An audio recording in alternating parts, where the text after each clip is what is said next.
We're live. It's a Wednesday night. It is the Pontificators night, and we are back. We are back for the attack. As the metal song went, was it Don Dokken? We are back for the attack. Something like that. Anyways, man, it's good to be back. Thank you guys for being patient. We haven't done this show in a while, and it's because I really wanted to focus on getting Black and White Man versus Machine Volume 2 done, which I have to say it is.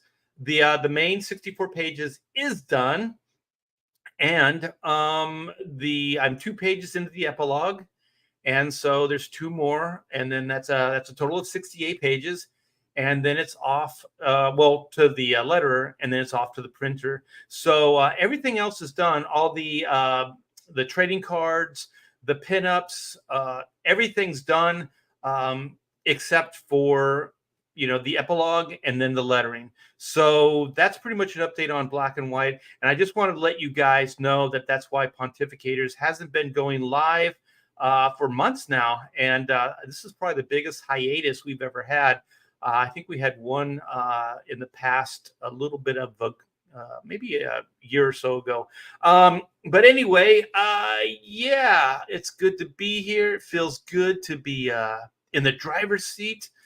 We got Randy Howell. T-Bear rises from the Lazarus pit. Lazarus.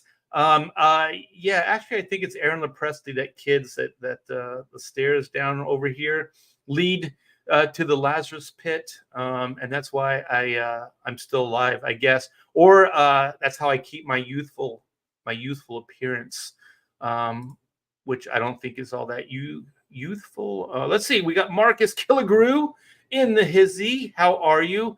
Also, you guys, this is a very interactive show, so feel free to join in at any time with your wisecracks. But 2 page. What is this? 2 pages done by Thanksgiving. Yeah, I mean, I think, yeah, I don't think it'll be a problem. But Rob Hunter, who's that? Who the hell is Rob Hunter? He's saying hell chat. So if anybody knows who this Rob Hunter is, let me know. Wait. Okay. All right. Oh, Past Master Dan is in the house. Hell Art, the boss, T-Bear. I'm the boss tonight, somewhat. Actually, the Pontificators is pretty much it's led by me, but it's kind of a 50-50. This Rob Hunter guy is saying, what the hell? I don't know, dude. I mean, you're getting awful uppity for somebody that no one knows. Without further ado, Mr. Rob Hunter. Bam! What the? Don't know me? That's our at Kansas City Comic Con. Who are you? Who are and then he you? doesn't remember that we talked for 30 minutes. I don't. It's okay. It's I'm over it. I'm now. not memorable. No, that's not true. That's not true. All I can think of is that darn Who song, like "Who are you?" And then at the end he goes, "Who the fuck are you? You. Yeah." I don't know it.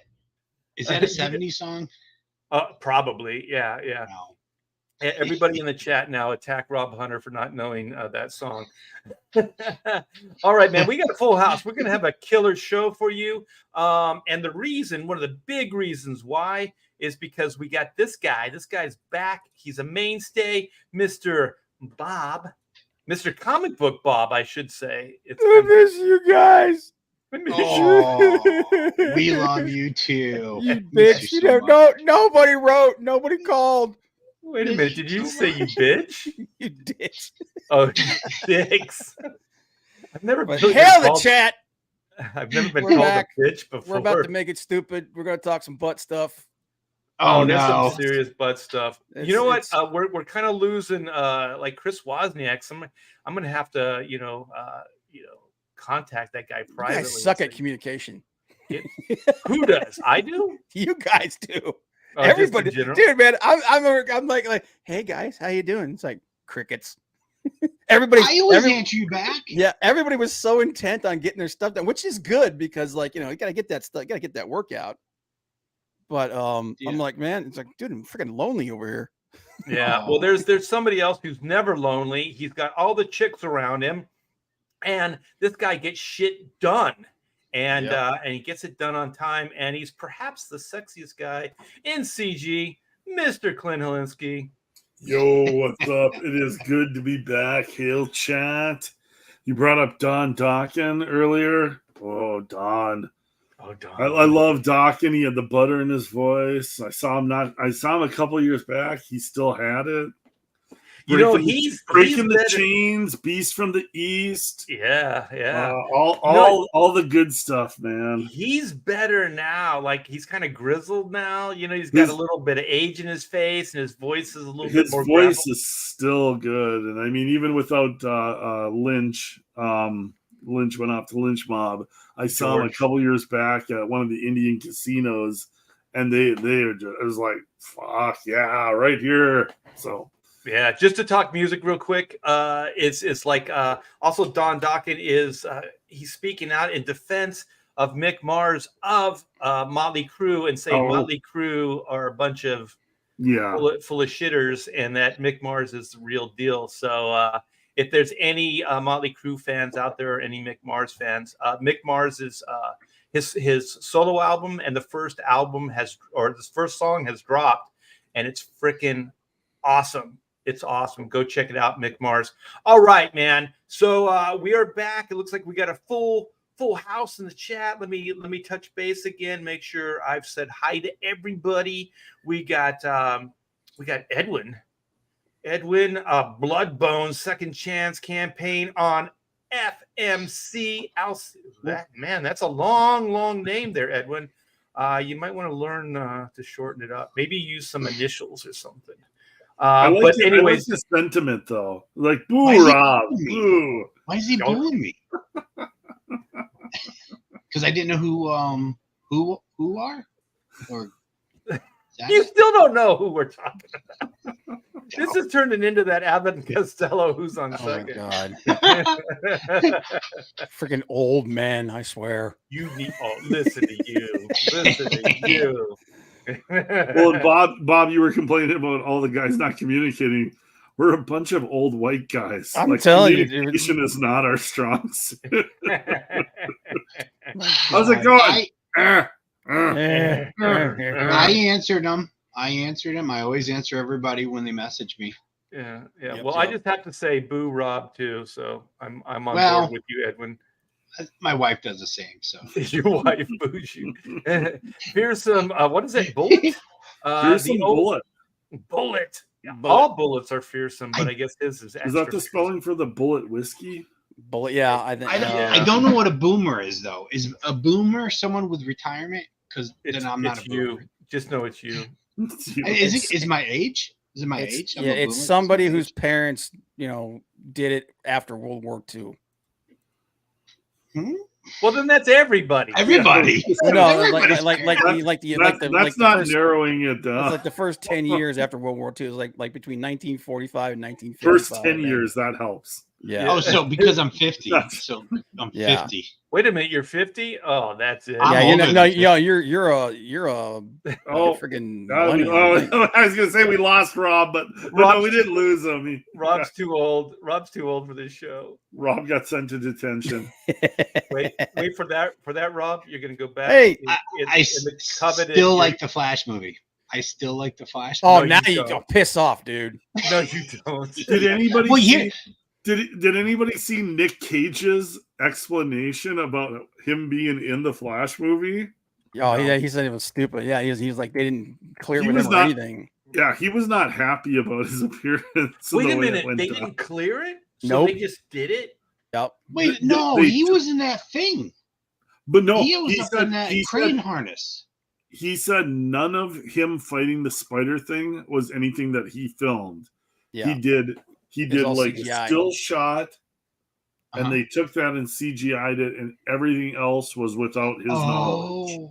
Okay. So Yeah, he had and no he idea didn't sound happy about it No, either. he didn't. Yeah, because he didn't get paid. I don't think he got paid shit because he didn't film it. It was all CGI'd. But he had a killer. he- He had a killer deal for the original. He got paid, and I forget what they call that. Like if actors, like they have contracts, kill and fee? so pay or play, it's kinda whether like it a gets made kill or fee. not. Yeah, whether it gets made or not, they get paid a certain amount of money. So he had one of those. So he got paid, and he was supposed to be the villain in the Green Hornet, and he had the same kind of kill fee. So he still made tens of millions of dollars for not doing anything.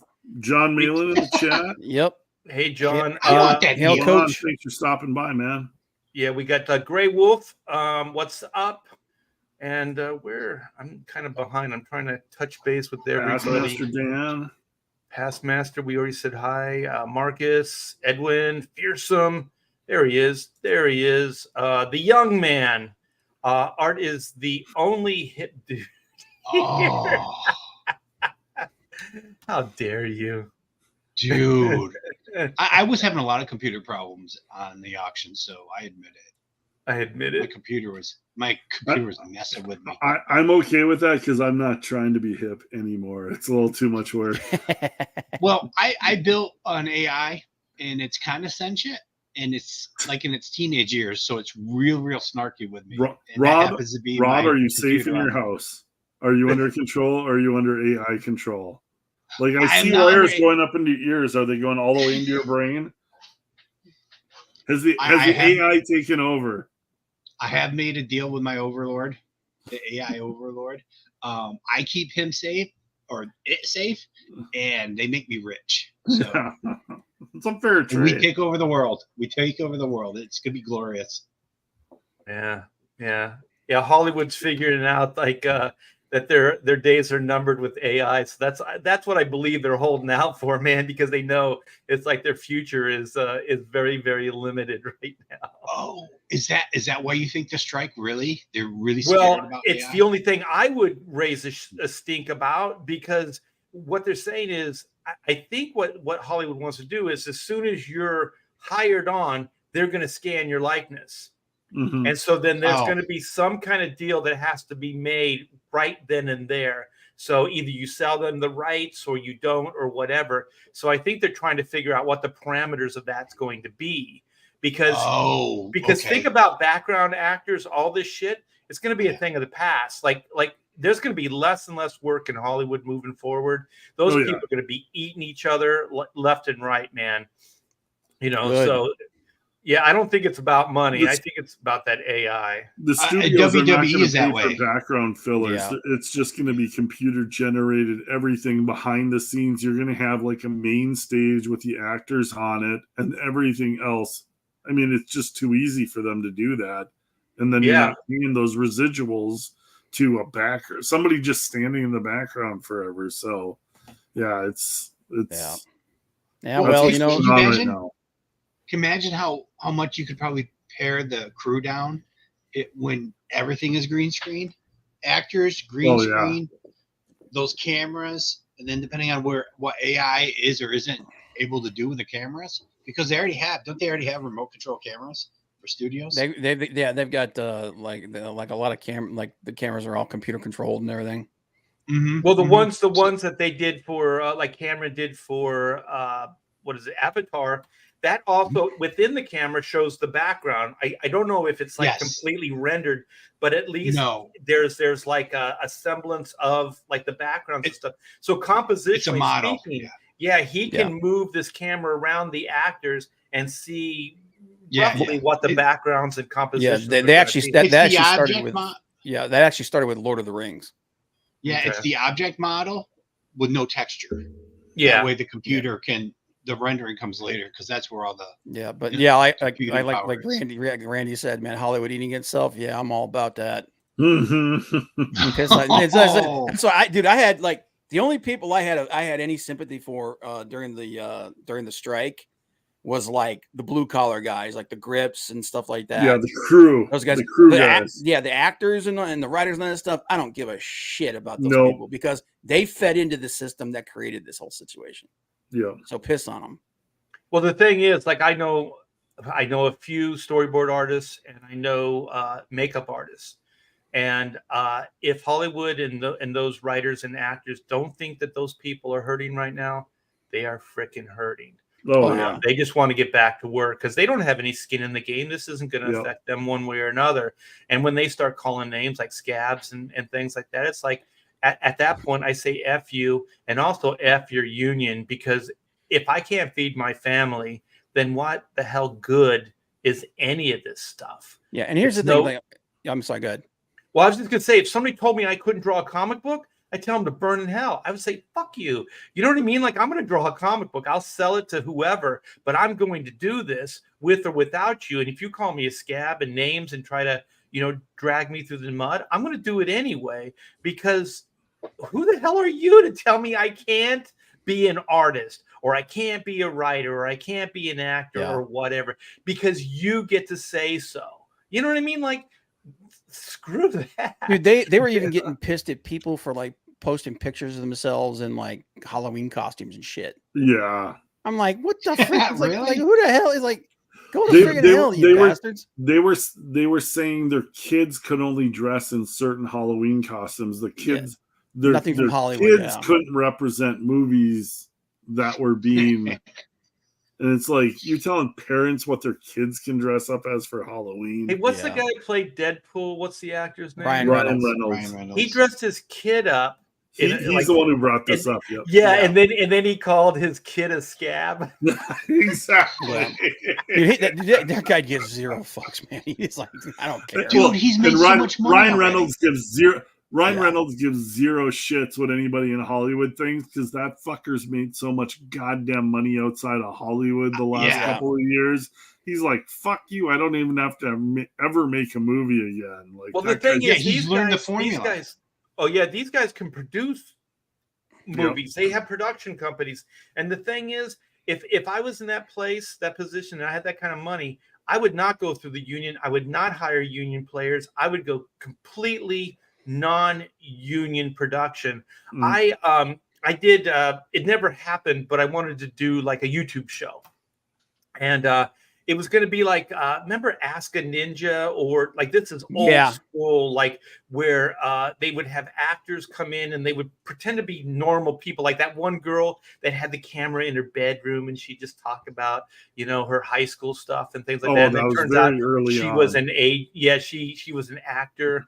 I wanted to do something like that. This was years and years ago. So I did. I went to the frickin' SAG. I went to the union. I'll tell you, there were stacks of paper like this of things you can do and you can't do, and blah, blah, blah. And then there was some kind of clause that I could use these actors. If I jumped through all their hoops, they would give permission that I could use these actors. These actors wanted to do it, they were game, but they were caught between a rock and a hard place, right? There's this work, and then there's what their union's saying. So eventually I got everything worked out with the unions and all that stuff. But I'll tell you, I was on the phone for hours talking to these people. It is complete and utter BS. And those people are controlling these actors. And that's a crime. That is a complete and utter crime.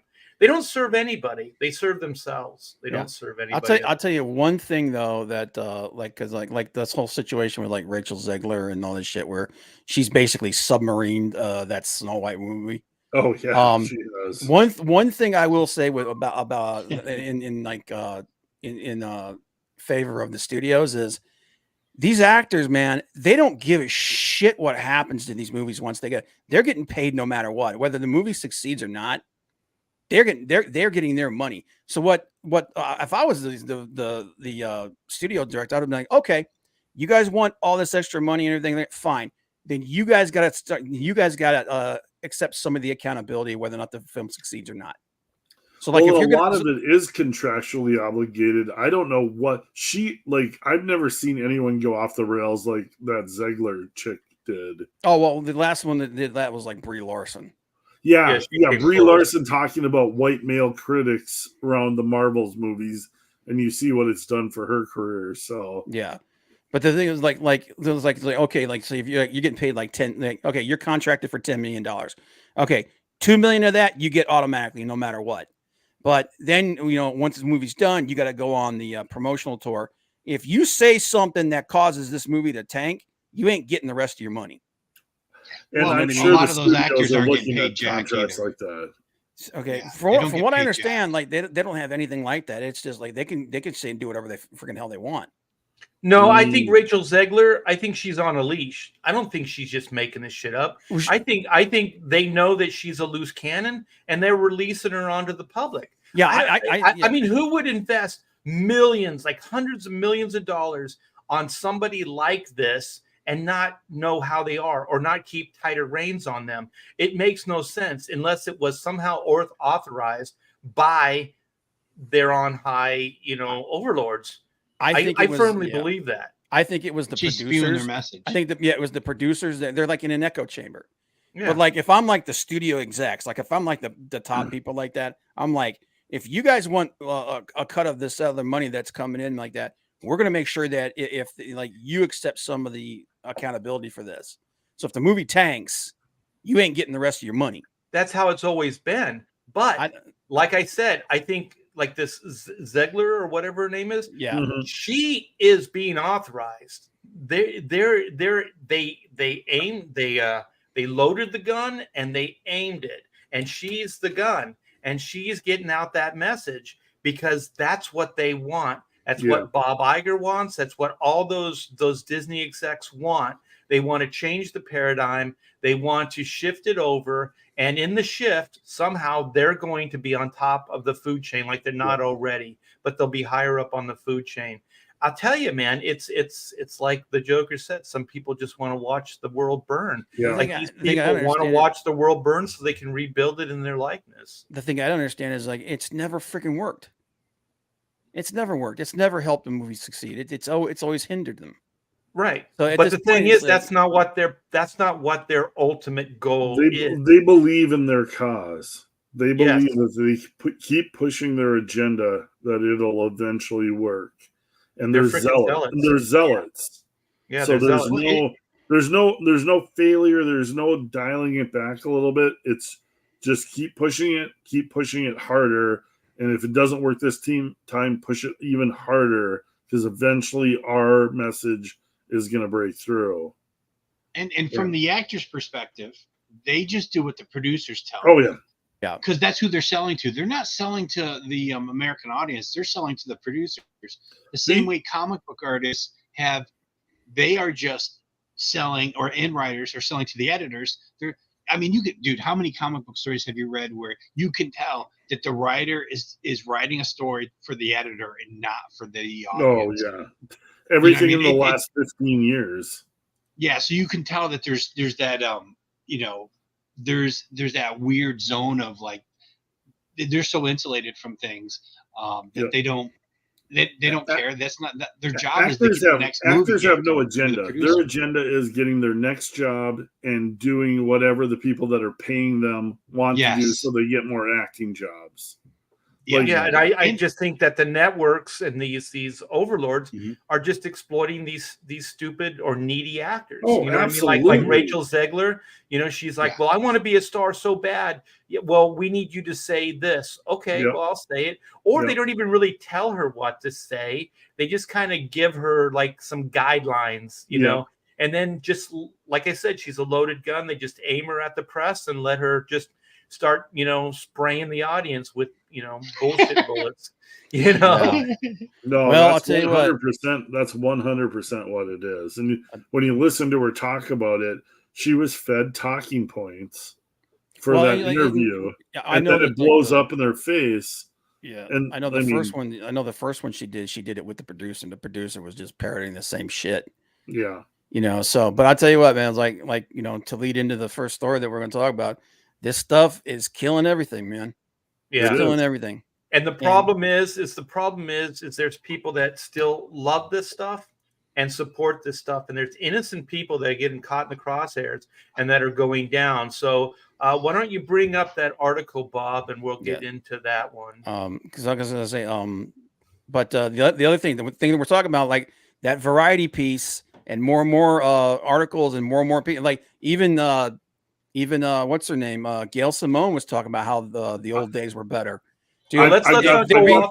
being I forced got to the Gail acknowledge it. Simone piece pulled up for later. Yeah. Okay, yeah, let's stay focused and get the comic shop article going. Here we go. And we'll get into that. Is this it here, Bob? Yeah. That's it. Okay. So Comic Stores 2023. It's nearly 2024, and I am more than concerned. This is an article that was in ICV2, and it was written by Phil Boyle, who is actually is a retailer for Coliseum of Comics, which is kind of chain, which is like one of the biggest comic retailers in the entire country. And literally, they're just basically talking about how Marvel and DC blew it. They like he says it right here, for Marvel and DC blew it. Everything they're doing is just destroying everything, and they're being forced to. And all these retailers who were on board before, man, are like, yeah, like, oh, it's not, woke is not what's killing everything, et cetera, et cetera. They're being forced to acknowledge that it's killing the industry, it's killing everything. So, and he goes on in here and he talks about how, like just right here, just real quick, to Marvel DC blew it. Maybe you just succeeded in your plan to kill off an American art form for which you've been the able stewards for 80 years. Wow. And he's like strong as like stronger than no, just unvarnished truth. There's new comic sales find new lows. Like everything that we've been saying that they've been denying, now they're being forced to acknowledge. And he goes on and he's like, they've gutted an army of passionate retailers who've worked the business for decades. And basically he just goes on, he talks about, how it's basically like it's a quantity over quality, what the business model that all the major comic book companies are doing. It's flood the shelves marketing, and it's basically it's producing just garbage, and it's just and throwing everything out there, and they're being forced to acknowledge now what we've been saying for years. And okay, so is this guy runs a comic shop? Is that? Yeah, he I think he's the owner or one of the managers for Coliseum of Comics, which is one of the biggest comic book chains in the United States. I think you're in Florida too. Yeah, okay. It's in the southeast. Yeah. And, so does he get in? So does he get in to any more of the nitty gritty? Does he talk about that they're hurting financially, or that sales are going down, or clientele is they're losing clientele, or any of that stuff? Yeah, he did say sales of new books. Yeah, sales on new books are absolutely atrocious. And on top of that, no one's touching it. Yeah, it's just they can't move the product, and not only that, but like he talks about right here, he's like to make things more difficult on the retail side, in a very deliberate abuse of both the FOC system and retailers' goodwill towards publishers, we constantly have to FOC and issue 2 issues, but rather than next issue. This makes ordering a guess. Throw in 4 covers on number 5, then 6 on number 6, one of which is by Art Germ and another by Scotty Young, and then 7 has 5 covers with neither cover artist, and 8 has a celebrity appearance cover. And it's a constant and very deliberate shell game, forcing readers to guess on nearly every next issue. Basically, the way that they do all these extra covers, or they do like these like a special guest cover or whatnot like that, they have to figure out, like, okay, do I buy this cover, or do I just buy multiples of the same thing and hope to God that somebody picks it up? So well, aren't some of the special covers, aren't they also incentivized? Like if you order, like for every 10 copies you order, you get 1 variant, and stuff like that. Don't they also, like the publishing, they play games like that with the retailers? They do, yeah, and not only that, but yeah, they basically force us, like, oh, you want this, you want cover X, you got to buy 5 of the regular cover, right? Or something like that. But then there's also, it's just like this thing we've talked about, covers that have guest characters, that have characters on the cover, and then inside the book they're not there. The covers don't reflect what's in the book. The art doesn't reflect what's in the book. No. It's basically deceptive. And fans see that stuff. They pick up a book and they're like, what is this shit? I thought this guy was Where's doing the Iron cover. Man? Yeah, where's Iron Man? Where's this character? Why am I reading this book about a 14-year-old black girl? Yeah. You know? Yeah. And they get pissed off and then they Wolverine's- stop. Yeah, they stop picking up the book. Make her gay, diverse, and lame. Yeah. Yeah. Put a chicken in it. Just like gay. Kathleen Kennedy. Yeah. Can you Just make her imagine? gay, diverse, and lame. Yeah. Screw it. Back, yeah. Yeah, but then and basically right here, this last paragraph here, before he goes into what he thinks is a way to actually fix the business. And now we'll go over that real quick because I think he's right on something and he's wrong on others. Okay. And then he says just this last paragraph, and here we are in comic industry facing the same conundrum. Marvel and DC have strip mined the comic industry for the better part of a decade, basically using that flood the shelves marketing strategy that is killing the mom and pop stores, putting no money into the market that sustained them for years. Much like the condo association, an investment is needed by those who live off the equity for years. If you want to market in 2 years, yes, 2 years. He's predicting that if they don't do something, the comic industry will fold in 2 years. Then the time to invest is now. What we need to revitalize this market. Now he says, this is the first one I disagree with him on. He says $3.99 comics. He says the increase the price from $2.99 to $3.99. I disagree. I think the price on comics is one of the reasons why a lot of people abandon the friggin' hobby, because who wants to pay, and that's just like $2.99, $3. That's just for a regular book. That doesn't include like a special guest cover, which will push it up to $4.99 or up. If it's like a big storybook, then those things can go up to $8. Yeah. So I think the idea is basically you got to bring the price back down. You got to bring it down to like $1.99 or less. Because the thing is, this stuff is always this is the problem with people that are running the show now. They don't understand what this. There's DNA, right? There's certain like DNA goes into like this is what created this enterprise. This is what like the reason the United States is so superior is because the DNA from the inception was so damn good. Why does Mexico not have a space program? Because they didn't have good DNA. You know what I mean? Like there's too much tequila. No, I'm talking about Mexico, and I mean, come on, Mexico is corrupt beyond corruption. But anyway, my point is, if you have good DNA from the inception, then it works, right? Mm-hmm. So what these people that are running the show now, they don't know what the DNA was. This was always an art form for kids. There was books that you read when you were a little child, when you couldn't read, like little storybooks that your mom or your parents would read to you. And then when you start reading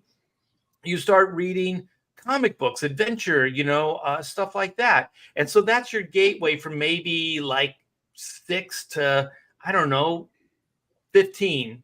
And then you start reading Jules Verne novels or Edgar Rice Burroughs, or you start reading, like novels. And so that was always the inception. It was like a go-between, like a certain age group would read these books.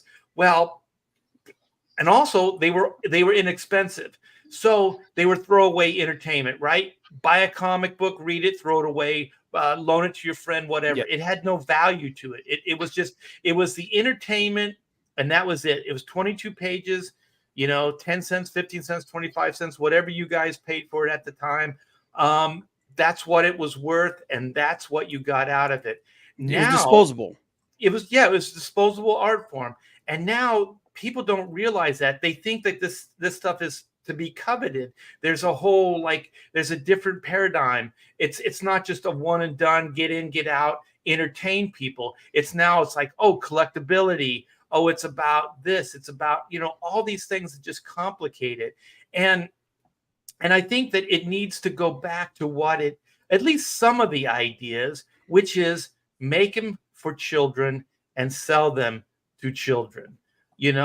That's the big thing.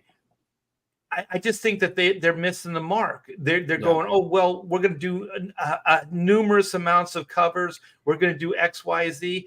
It's fine. Placate some of the collector market. That's fine. but don't make it the entire industry. The entire industry is like that. There's no just like inexpensive comics for kids, one and dones that the parents have access to, that can pay for these things, get them into the kids' hands, and then move on. It's not like that anymore. Yeah, it's too expensive. You're like, who wants to pay that much money for something that you're basically still supposed to just be disposable as far as what the content is? If what they really need to do, honestly, I think go back to friggin' old school newsprint. It has to be something, because the new printing methods they have, the colors and stuff that they do, and modern colors and stuff, like if you look at the stuff that Alterna's doing, it looks good. All right. And then if later on you do the trade, do the trade with like the high quality stuff, like the high quality paper, the high gloss, and the bound covers and stuff like that. But the day to day, the newsstand type stuff. Yeah. Just you make it a disposable medium, just like it used to be. They got lazy. They got lazy with the comic book store, the direct distribution. They've made some more money there. They didn't like printing 3 copies for everyone that they sold in the newsstand. I say we already have Marvel has Disney Plus.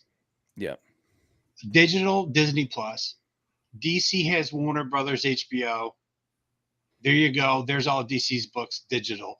If you want the trade paperbacks or you want fancy hardcovers, then you go to the comic book store. You buy those. But everybody gets to read them with their HBO subscription or with their Disney Plus subscription. And the moment the big 2 publishers quit hiring me, the industry was doomed. Yeah. But then that's what is the nail in the coffin. If you look at the dates, you look at the last time I worked on something, it all lines up for DC. All lines up. It's you watch the sales and they just industry is on the verge of disaster. Rob was the only thing propping it up from the end. and here I am. Rob was the straw that broke that camel's back. Yeah. But there's a reason Death Raider looks like Wolverine. Yeah, but don't want to dwell on too long. But then he talks about like fewer covers. He said, I know this is going to push back from every corner, but without a focus, it's all about the value of the covers and not what's between them. Max of 2 covers. While you're at it, give us a hook to sell, not just another convention commission piece with no indication of what's inside the comic, that it's covered. That's a big one right there. Yeah, that is something that, as a fan, me personally, I'm not a pro, I'm a fan. That shit pisses me off. Like when I go to like look at, because the thing with when you're looking at books, outside of a couple of certain things, like I always collect certain things from certain artists. I'm an art guy. So, but if I'm like, I don't give a shit if they do the cover. I want them to do the interiors. So if I see like Dave Finch does a friggin' cover, I'm like, okay, that's a pretty picture. What does the inside of the book look like? And I flip it open. I'm like, oh, this looks like shit. I'm not buying this. Yeah. And so, and then this idea that it doesn't, and then like you have these characters on the cover and none of them appear in the friggin' book. Yeah.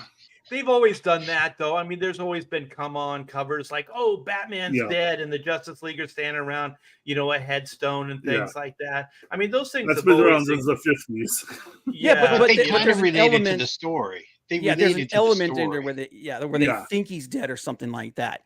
You know what I mean? Yeah. But then then you also have the artist does the art. At least if the artist on the cover didn't do the interiors, the interior artist was at least on the same level as far as his artwork was concerned. Yeah. Well, I'll go you one step further. I think, well, let me say it this way. I think the interior artists should always do the cover. Yes. Yeah. That team should always do the cover. If they're not good enough to do the cover, then why are they good enough to do the interior? It's bullshit. Yeah. I've been bumped many times off of a cover for just BS reasons. I've also been hired to do other covers, that I didn't draw. You know what I mean? So I never quite understood why you're doing this. Just if you trust the team, keep them, let them do the cover. One of the things too is the cover is good for morale, because if you're working on the interiors and you get to do the cover, that's the prize, right? That's the thing that you're like, yes, this is cool, and if you don't, it's kind of in a way demoralizing. Like I said, I've been on both sides of that, and I don't like either one of them, to be honest. And another thing, when I was a kid, when there would be a fill-in guy doing, or some hotshot doing the cover, that was bad. But when it was a painted cover, or it was a cover drawn in a style that isn't even comic book related, you know what I mean? Yeah. When they would hire people Then to you do knew. painted covers and stuff like that, you'd go, what the hell is this? You know what I mean? Yeah. I mean, it's a beautiful cover. It's a beautiful piece of artwork, but the interior is nothing like this at all. So it is kind of like, especially for a kid, it feels a little bit like a betrayal, you know? Yeah, it's like Oh, it's a totally. convention piece to be sold later on.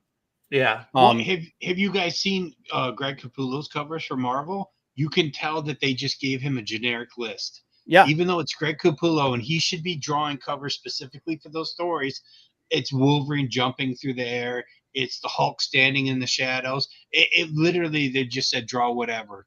So he's just drawing big figures. Yeah. And you're like, dude, you're Greg Capullo. You guys got Greg Capullo doing these covers. He should at least know what the plot of the comic was. Yeah. Well, But then they would have to answer his emails. Right. This And is not just to like rip on Greg Hollywood. Capullo, but nobody turns down that money. Right. Well, that's what I was going No. to say. I was going to say, like, it's good for Greg. Like these Yes. things, that's the problem with the industry, and that's what Hollywood, that's all this stuff. Is like, these are like short-term fixes. It's like, it's almost like everybody's like, I'm going to get mine. You know what I mean? And when I worked in the industry, and I was in that, you know, 9 to 5 kind of rat race, that's how I was too. I'm going to get mine. I'm going to get mine. You know what I mean? I don't give a shit. You know what? No, but because I can't control it. Oh, go ahead. But you know, if Greg was doing, like, for the Wolverine cover, if Greg opens up the comic book when they send him copies, if they even do that anymore, if Sabretooth is in the book, Greg will be like, dude, I could have drawn a great Wolverine versus Sabretooth. And they're like, well, we weren't sure where we were going to use the cover. Or but the thing is, Hulk.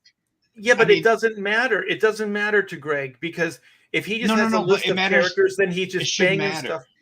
It should matter to the company. To the company, it should matter. Exactly. The caretakers, they're the ones that are looking after the things. They're the ones that have to put the care. I mean, there was like you said, like, there's storytelling on the cover. The cover has to represent the story inside on some level, especially since it's monthly. There's 12 Action Comics covers that are going to come out every month. Are they all going to be generic, like Superman pinups? You know, what's going to delineate one from the other? You know what I mean? What's going to delineate it is the situation that's in the comic book. That's what's original, and that's what you have to play upon to do a cover. Yeah, it was supposed to sell the interior of the comic. Look here's a glimpse into the story. Yeah. Right. This is what you want to open the comic. Yeah. Exactly. It's not just it's a pinup. It's like it's your character looking as cool as possible in a situation that is impossible. You know what I mean? Like, what are they going to do? How are they going to get out of this one? You know, stuff like that. Superman's fighting Brainiac.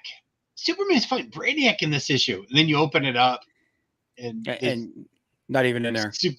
Superman's talking to Lois Lane for 22 pages. Superman's kid's macking out with a guy. Oh my God. But I knew you were going to go there.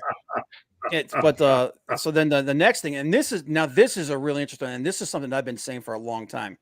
Editors who are editors.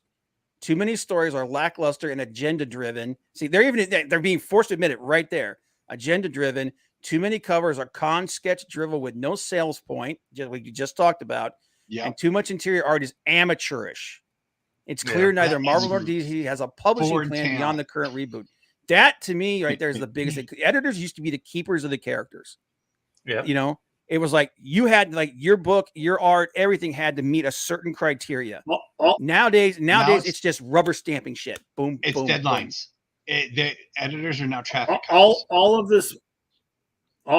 this breaks down to the people that are working for these comic book companies, from editors or editors-in-chief on down. There's no accountability. There's no care. There's no trying to get the best product out to the fans. Nope. They realize that they're under the umbrella of these big corporations, and they realize what they're doing doesn't matter in the big scheme of things. So there's no accountability.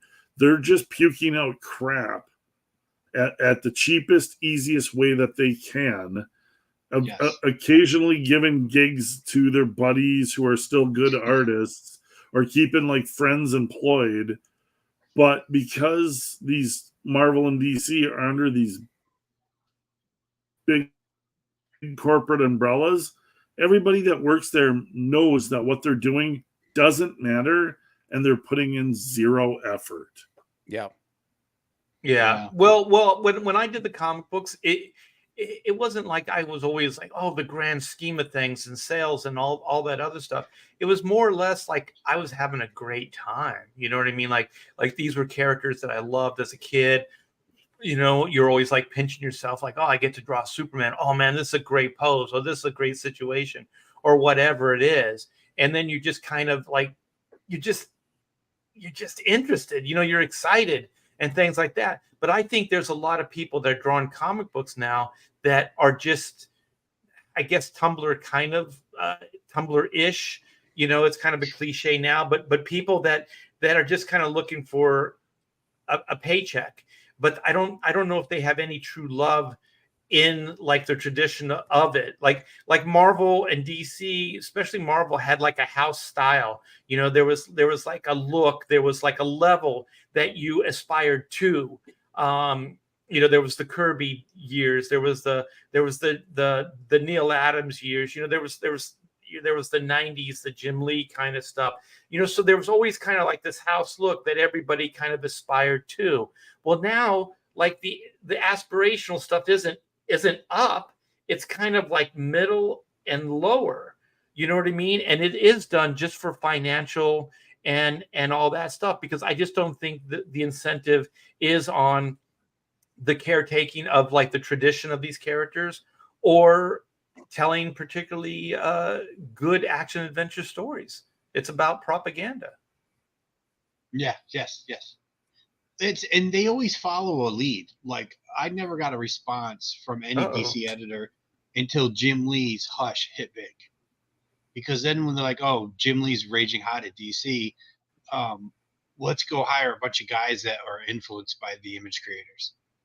So, and before that, DC always had a house style. And then their house style was like some DC stuff, but hey, Jim Lee's our top dog now. So let's bring in some of this. Well, just before I left, the house style of DC was like the Brazilian, or you know, it wasn't even the Philippines. It was more like Brazilian, you know, kind of look. And Ed Benes, until he flamed out. Yeah, but you know, like that stuff's always existed. But I just think that the level was still incredibly high. Yes. But now it's like the level, it just isn't. Like, what do you aspire to? Mediocrity, to like a middle of the road look? There are still really gifted and talented people doing comic books right now, but there's enough shit out there to just bring everything down. You know, there's not enough good. Well, yeah, DC still has Ivan Rice. Yeah. I mean, him and his studio, those guys are amazing. You're like, holy crap! This guy sucked 2 years ago. Now he's amazing. What's that, Clint? The top echelon are fewer. Mm-hmm. I might be cutting out. I'm sorry, my internet connection might be a little bad tonight. But the top people are fewer and farther between now. It seems like there's a lot more. There's a lot more at the bottom level. There's not even a lot in the middle level, and then there's one or two guys at the top to kind of cover up for the stink of the rest of the stuff, it seems like. But there's just a lot of inconsistencies. I was just thinking about, you know, how I was talking about like a house style. And if you think about it, it's kind of smart because it's a tone. It's like a tone for the line of books, right? So there's kind of a look that unites everything. So if you have this artist that's from the same school as this artist, then Superman's always going to look relatively the same. Yeah. So from a kid's point of view, I'm talking about from a kid's point of view, not a collector's point of view. Yeah. That's reassuring, because then everything feels the same. You know what I mean? It's not glaringly. It's not like all of a sudden Bill Sienkiewicz, you know, pops up on a, you know, like a Batman issue, and you're like, what the fuck is this? You know? Yeah. Like, you know, as a kid, that stuff freaks you out, man. You know? Kids like consistency. Oh yeah. Totally. They like consistency. Yeah. Sorry about that. Wouldn't be a stream without me having some tech issues. Well, Oh, I was there any other like high points? That was a great article, Bob. Yeah. Yeah. The other thing he talks about, there's two things. He talks about how they need to go back to these characters are iconic for a reason. And he talks about how like change is good for story, but inevitably, you need to touch base with what brought these characters into being who they are. Gender swaps, sexual orientation changes, and just outright changes to who's in the suit. You know, they might work for like they're good for like a shock, like a headline grabber. But long term, they basically make the character like what they did with Jonathan Kent with Superboy. They've basically made the character radioactive for the future. And this is something that it's going to kill characters going forward. And all the stuff they've done, like they've basically killed Jonathan Kent. They've basically killed Tim Drake.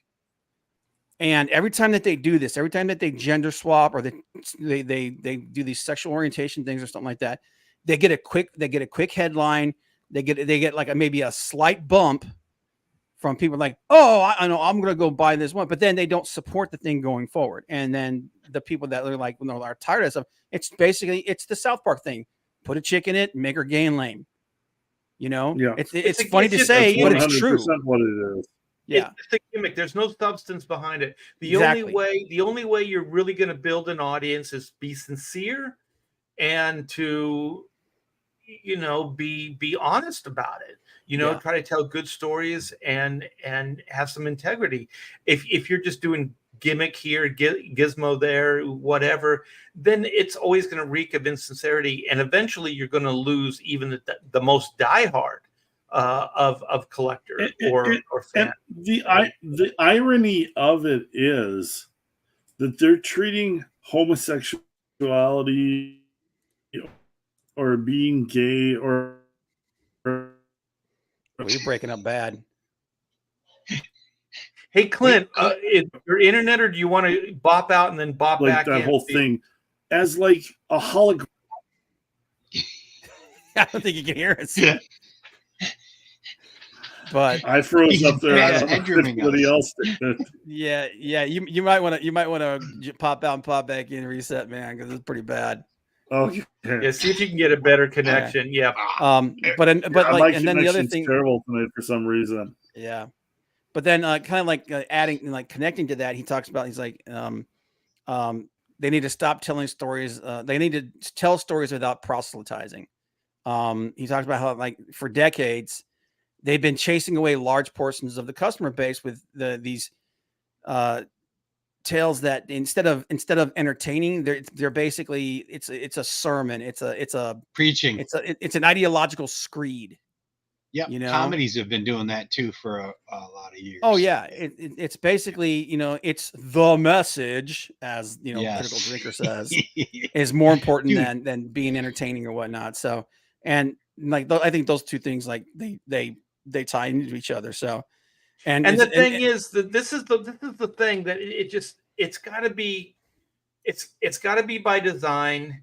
And it's got to be that a lot of people just don't understand. You know what I mean? Like it's a combination of those things. Like it's a combination of a corporation having an agenda and a bunch of people working for that corporation that don't understand. You know what I mean? So like case in point, you have an agenda. Like on High, the editor says, "Hey, I want you to draw this story," or they tell the writer to write this story, and then the artist draws it. But the artist doesn't understand that there's an agenda. The artist is just a job, you know what I mean? And that they're doing it and they're carrying it out. And I just think it's the companies. The companies are the ones that are pushing this agenda. The companies are the ones that are behind this, because I don't think they could get away with it any other way.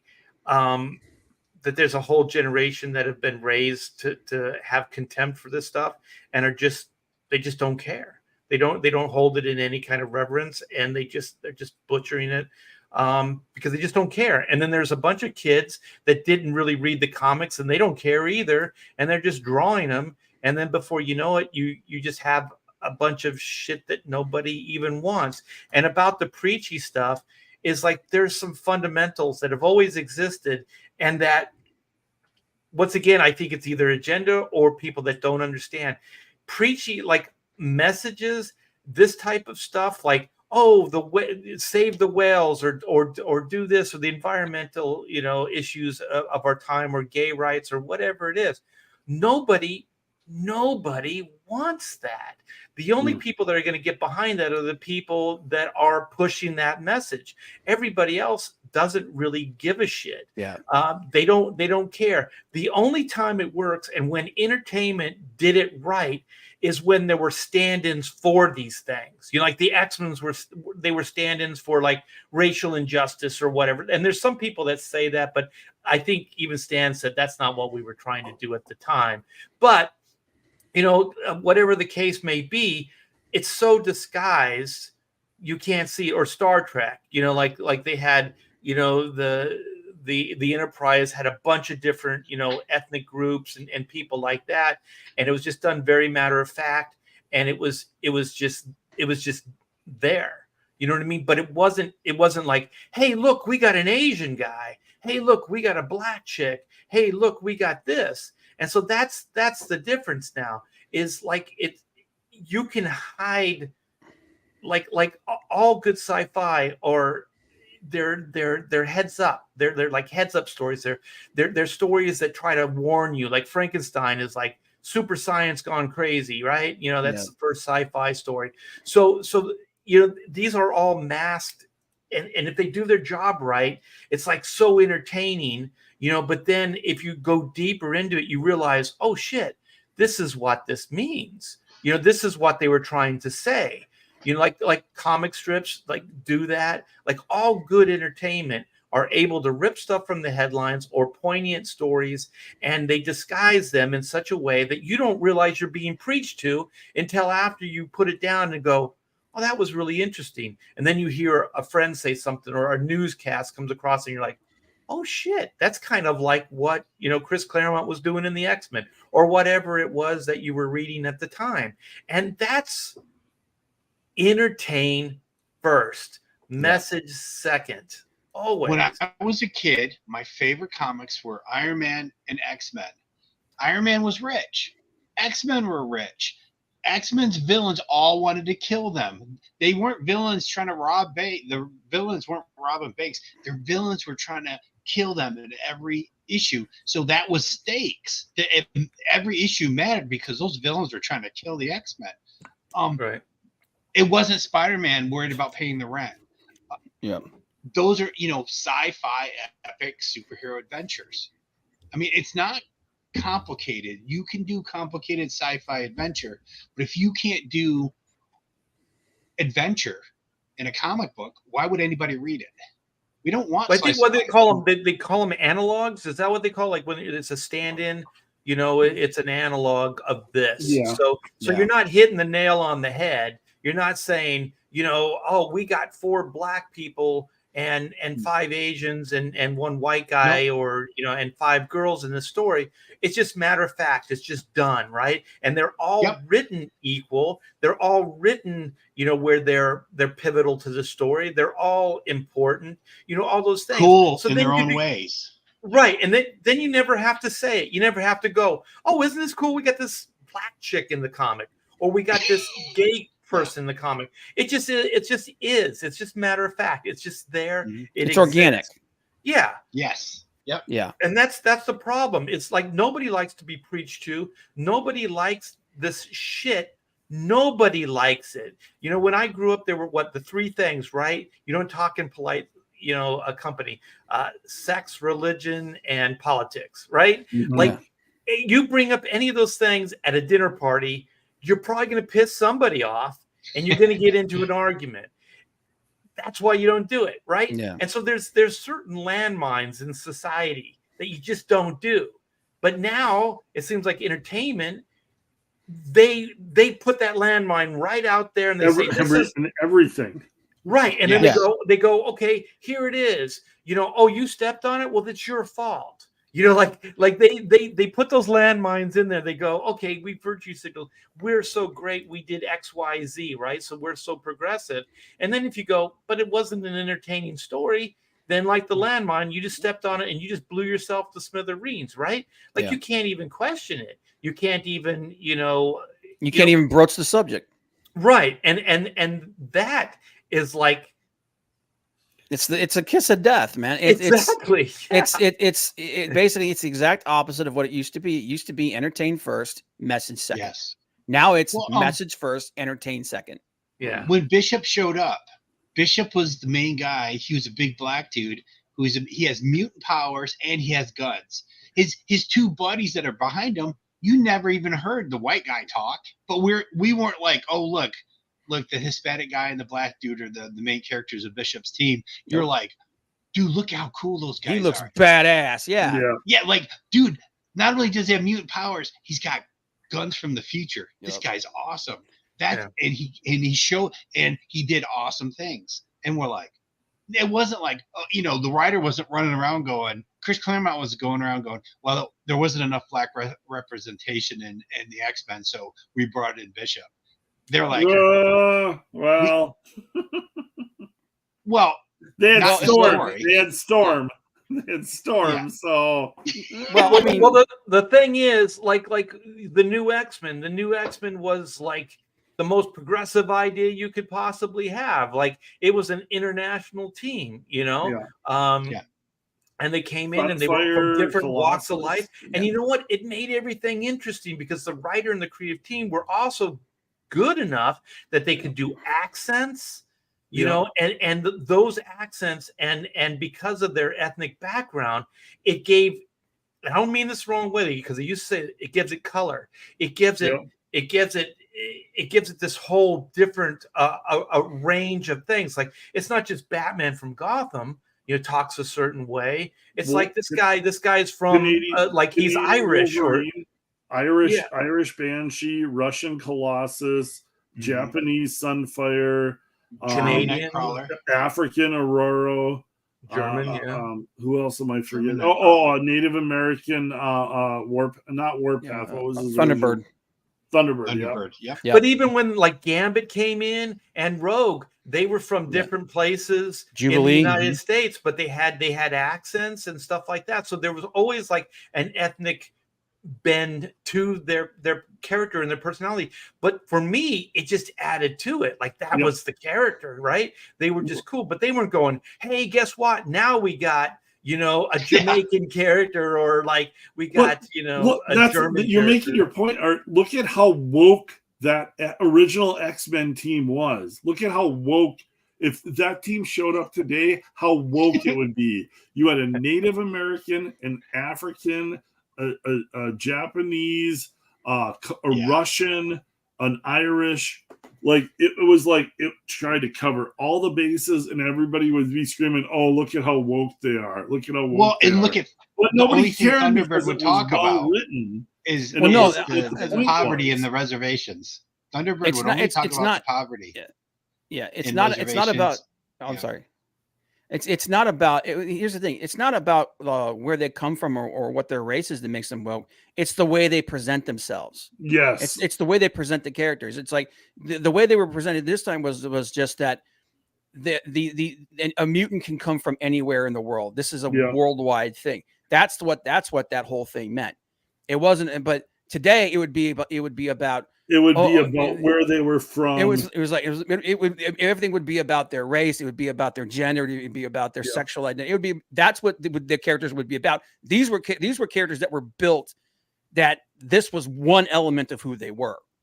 And the thing is, they all got along. They were all lived in the same house. Yep. They all fought the same same bad guys. Wolverine was an asshole. Wolverine was if you read those early like Wolverine was a dick to everybody. Okay, well let's not only that. One exception, thank you, Clint. No. Thunderbird hated Cyclops. That's why Thunderbird ended up getting killed because he wouldn't listen to Cyclops. Okay, Bob, thank you. Fans wanted Wolverine off the book in the beginning. Fans wrote in saying they hated Wolverine.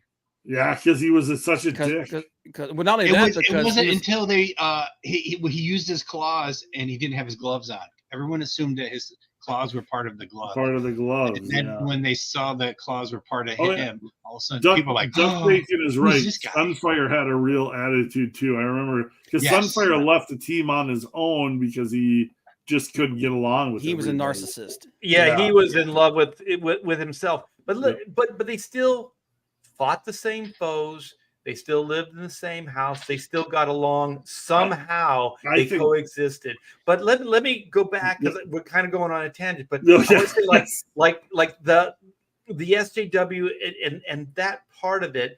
I think one of the other differences is you guys pointed out some great stuff, but it's that the virtue signal part of it. It's like it's like, okay, we got this character, but then that becomes the selling part. That becomes like this person or this book is important because of this event or this character or this thing. And it's all superficial because it doesn't really mean anything in the long run. Oh, well, Jonathan Kent is gay. There's already been characters that have come out of the closet. He's not the first character. It's not even important because he's just one of many that have already gay characters that exist in comics, right? It's not that big a deal. But they make it a big deal. That becomes the headline. It's not matter of fact. It's not just, it exists, That's your superpower. Yeah, it becomes a selling point. It's like, hey, look at this. Look at how progressive we are. Look at how great we are. And then the next part of it is if you disagree with it or you don't like it for whatever reason, then that group that created that or likes that or supports that gets to call you a name. They get to say you're a homophobe or you're a transphobe or you're whatever just because you didn't like the story. Maybe it's not even that you didn't like the character. It's like you didn't like the story or you think like some of the stuff it just sucked, but you can't say that. It's what we were just talking about with Claremont. All those characters were woke as hell, but what were they? They were well written by Chris Claremont. If they would have done, they had depth. If they would have done Superman's son Jonathan being gay, well written, leading into a story, like exploring it, like having it be part of his character, developing it, and like getting you to like that character, it would have been a different thing. They used it as just a gimmick. It wasn't well written. It wasn't developed. There was no thought put into it. There was no character development. There was no storyline with where he was going. It was gay, and that was it. Yeah. And like, the thing is, there was everyone. Right. There was a character in Teen Titans. This is Marv Wolfman and George Perez's run. Yep. Right. Great stuff. There was Jericho. Yeah, Jericho was a powerful motherfucker. That guy could jump bodies, right? Like he could jump into another body, and I mean he could body jump. How do you fight somebody like that? That's crazy, right? And you close your eyes. No, you don't. He sucks. But he was developed as a fully thought out, well-written character. Yeah. Right. And, yes. And just being gay wasn't the only thing about him. Right. But then there is story that comes out of it because then you think, okay, Jericho is Deathstroke's son. Yeah. You know what I mean? Why we liked them. There's a little extra like like the toughest guy in the DCU has a gay son, so there's kind of like this interesting thing, and like you said, Clint, it was well done. So when it happened, I never went, oh hurrah, finally a gay character or anything like that. I was just like, that's cool, and then you move on, and that's the difference between writing a well-written character and just being a good enough writer to write a well-written character and then just using something as a gimmick because you're a hack. Yeah. Right. And the thing that Comicsgate complains about is not gay characters. they complain about hack writers. Yeah, characters that are just basically a collection of tropes and nothing else. Apollo and Midnighter are two of my favorite characters. The way they were introduced through Stormwatch and then in The Authority, I thought The Authority was like just such a kick-ass book. They are alternate reality versions of a gay Superman and Batman. They are. Go back and read those comics. They're freaking fantastic. Yeah, you didn't even know what their sexual orientation was. You find out about it later in the story, and you there's just one moment. There's just one moment where they're like, gay. And you're like, everything falls into place, and that makes sense. And you're like, that makes even more sense for why these two characters are so awesome together. Well, do you remember Frank Miller's Dark Knight Returns? Like Joker was gay. Kind of, yeah. What? There was enough. He was in love with Batman. He was in love with Batman. It's an obsession thing. It's a psychotic thing. Right, but in that story specifically, it narrowed down to that one thing. Batman darling. Like he was in love with Batman. And so he was like a spoiled kid that just wanted attention, he was doing a bunch of fucked up shit so he could be on Batman's radar because he knew he could never really have him in any kind of like normal way. So he acted out, and then Batman would pummel him and he'd get off on it, like it's effed up, but the character is effed up. But for the case in point of the story, for that story, not like this is an Elseworlds tale. This is a self-contained 4-issue story. It works. I don't think you could necessarily do that as an ongoing, with the Joker and Batman character. But, for a 4-issue, miniseries, you could do it. And I thought it worked. Yeah. I thought it was cool. I didn't have a problem with it. I thought it was like, oh shit, you had that oh shit moment because it wasn't overly sold. They didn't go Joker's gay. They didn't do all that shit. Yeah. But you're reading it, and then you have that realization. It's like, oh shit, I think this dude's in love with Batman. You know what I mean? Like, but it comes across in the story as you're reading it. So then it becomes kind of this interesting reveal versus a virtue signal that was done to sell comic books. Yeah. But to wrap up that storyline, he does make a prediction. He says that if they do not change, if they do not address some of this stuff, if they just double down and keep doing the same thing, he predicts by the end of 2024, up to 25% of the comic book stores in the United States will go out of business. And if that happens, the industry is done. I don't know why it wouldn't. I don't mean to just like try to be sensational here. I think all of us have seen the writing on the wall years ago, and that's why we're CG, and that's why we're creating our own lifeboats and taking care of ourselves. Speaking of that, Mr. Rob Hunter, what's your campaign, Death Raider? You got it there? Let's take a peek at it. I do. Do you want me to share it? I sure as hell do, man. I questioned the chat here, man, while you're pulling it up. And they asked them about the ideas for future shows and what they like to talk about, and they want to talk about the economics of crowdfunding, man. So you guys who have done all these, you've done these things themselves. Maybe we could reach out to some guys that have had, more like some of these big successful campaigns. Maybe have them on more successful. I mean, like these guys that have had like crazy success. You know what I mean? I can tell you how to do it on a shoestring budget. That's a good thing, though, man. Because here's the thing: most people, they're first time funders and stuff like that. They need to know how to do that. Yeah. No, we can talk about that. And also, Rob had a great show we're going to do next week, which will be like, what did you say? Our favorite comics growing up. Oh man, I was actually talking about. I wanted to know some of the X-Men books that you worked on that you didn't even get credit. Like books that you worked on that maybe people don't know about. Oh, yeah, okay. Yeah, but we could talk about our favorite books. It doesn't matter to me. I think that would be cool. Like we could do like what inspired us as artists, what we loved as a kid. We can go like a bunch of different stuff and just have like a good, fan geek out, 2-hour pontificators. But this is Death Raider. This is Rob Hunter's newest graphic novel. I applaud this man. I mean, going from inker to storyteller is not a small feat. And not only has Rob done it, but he has done it in such a grand fashion. This artwork is fantastic, Rob. Look at this. Let's see Thank the you. robot or the guy in the mech suit. That is fantastic. You guys, you're not going to see work like this in the mainstream. This took hours and hours and hours to do that. Rob has never done anything to this degree before, but you'll see you'll see it in Death Raider. Yeah.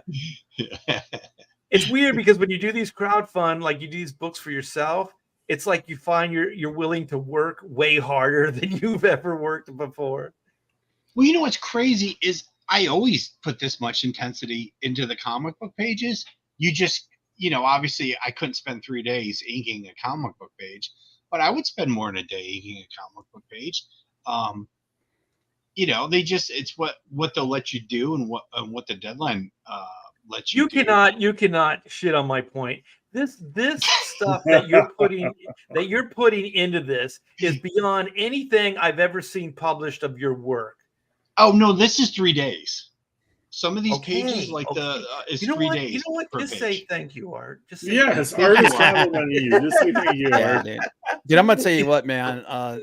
Like your work. I don't know if you've seen the stuff that Richard Friend is doing on his Blaster Kid book. Oh shit! Between you and him, man, dude, you guys are freaking killing it. You guys are inking the shit out of stuff. It screams desperation. Yeah. Well, we need a book. We need a project. No. No, come on. I like to make jokes. I'm just trying to do my best. That's when it comes down to it. I came up with a fun, cool sci-fi adventure, and I'm just trying to I'm writing it, I'm penciling it, I'm doing the marker, I'm inking it, I'm even coloring some of the pages. So I'm just trying to give it 200%. To be honest. Yeah, there you go. There's the pitch. Yeah, this stuff's gorgeous, Rob. Thank you very much. Absolutely fantastic. Go back to the top. Very top. No, keep going. I want to see you're at 20 what? Okay. 2150. Yeah. 2150. This thing needs to be guys, even if you're not gonna, even if you're already bet on it or anything, man, share out the link for this thing. Talk about it, dude. Yeah. This book needs to be way higher than it already is. Just looking at the level of work that's in this thing, the quality, and the sheer friggin' talent. Come on, man. Yeah, this needs to be cultivated. Fantastic, and we got to encourage independent voices to keep going. So I know Rob's got a bunch of stories in him that he wants to tell, and he just needs the opportunity. And the only way these things exist is with financial support. That's the reality aspect to this thing that I absolutely hate. I hate it that without money we can't do stuff because we still have to eat and pay our mortgage and all that other stuff. And so if we could all just work independently and not have to worry about money and stuff like that, it would be fantastic. But that's just not the case. Yeah. So these things are done. These things are done out of love. But the only reason we can spend this much time or we can even create these things is with financial support. So just think of yourself like as a producer, right? Like, Rob is Steven Spielberg, and he's got his Jaws movie here, his Death Raider movie, and he just needs a series of producers to invest money so he can make his movie. And that's kind of what this is. Like you guys are investing, you don't just get a comic book, but you're also investing in the process. You're giving a creator the opportunity to create something, and then you get to benefit from it. You get to read that book. You know what I mean? As an investor. So there's pride that you should have too, as a backer. That without your backing, this thing would not exist. And so that's one thing I think is really overlooked. How important you guys are, the customer, the people that read comics, the people that support CG, the people that support, pontificators and stuff like that. So you guys, that's my big, soapbox kind of thing. Oh, go ahead. What? also fail, and there is no comic book industry anymore, and it is just Comicsgate. Think about how small the print runs are on these first issue comics and how collectible they're going to be, because what do you have now? 457 backers or whatever. You're going to have like 1,000 print run. Like, think about how collectible these books are going to be compared to in 10 years from now, when Marvel and DC are smoke and ashes and Comicsgate is the only thing left standing, and it's all indie creators and these first print comics that come out with 1,000 print runs. What makes a comic collectible? Dude, it's rarity. It's rarity. Yeah. These are going to be like the first issue of Death Raider. If you've got a first issue and the print run is what, 1,000, 2,000, something like that, this is going to be like a massively collectible book. Even the Turtle comic book was 3,000. Yeah, exactly. So in that, that's like, crazy low print run. Mutant Ninja Turtles, like this is, and you're going to be in on the initial run. So why get just one? Get like a couple. You keep you keep one for yourself. You get one graded, and then you sell off a couple for your retirement. And that's the other thing too is a lot of these books are being created. Like I held this up as an example, dude. He's doing like Ken Rockefort is doing the best freaking work of his goddamn life. Oh yeah, Rokefort's killing it, dude. This book is freaking beautiful, just gorgeous. It's so, and like what Rob, like these are passion projects these guys are doing. Mm-hmm. You know what I mean? What Rob's doing right now on that book, that's a passion project for him. What Richard Friend is doing, almost every creator in CG, you know, these are passion projects. These are guys doing more than like mine has passion in it. Oh yes, well, it does. I like to put the passion into my thoughts. But it's I just figured since Bob kept saying passion. Oh, it was perfect. It couldn't have been more perfect. But no, like seriously, like you guys who've all worked in the industry, these aren't the kind of books you do in the industry. These aren't things that you pump out monthly. This is something that comes from speaking about pumping it out and coming. Oh, Jesus Christ, man. I'm trying to make a fucking point. But just to add, I'm sorry, Bob. I'm sorry. I am sorry. That's Bob. That's what Clint does. But just and then we'll go back to Clint's passion. But he's such a dick. It was Bob did it, man. But the thing is, to your point, Bob. Like I had to wait 40 years for this opportunity. You know what I mean? And I'm not pissing it away. Like every day I'm so thankful that there's people supporting this stuff, and there's people that are watching us right now. You know, all these things I don't take it for granted because I know how rare this stuff is, and lightning usually only strikes once. And so Comicsgate right now is what's happening in the industry, period, flat out. It is.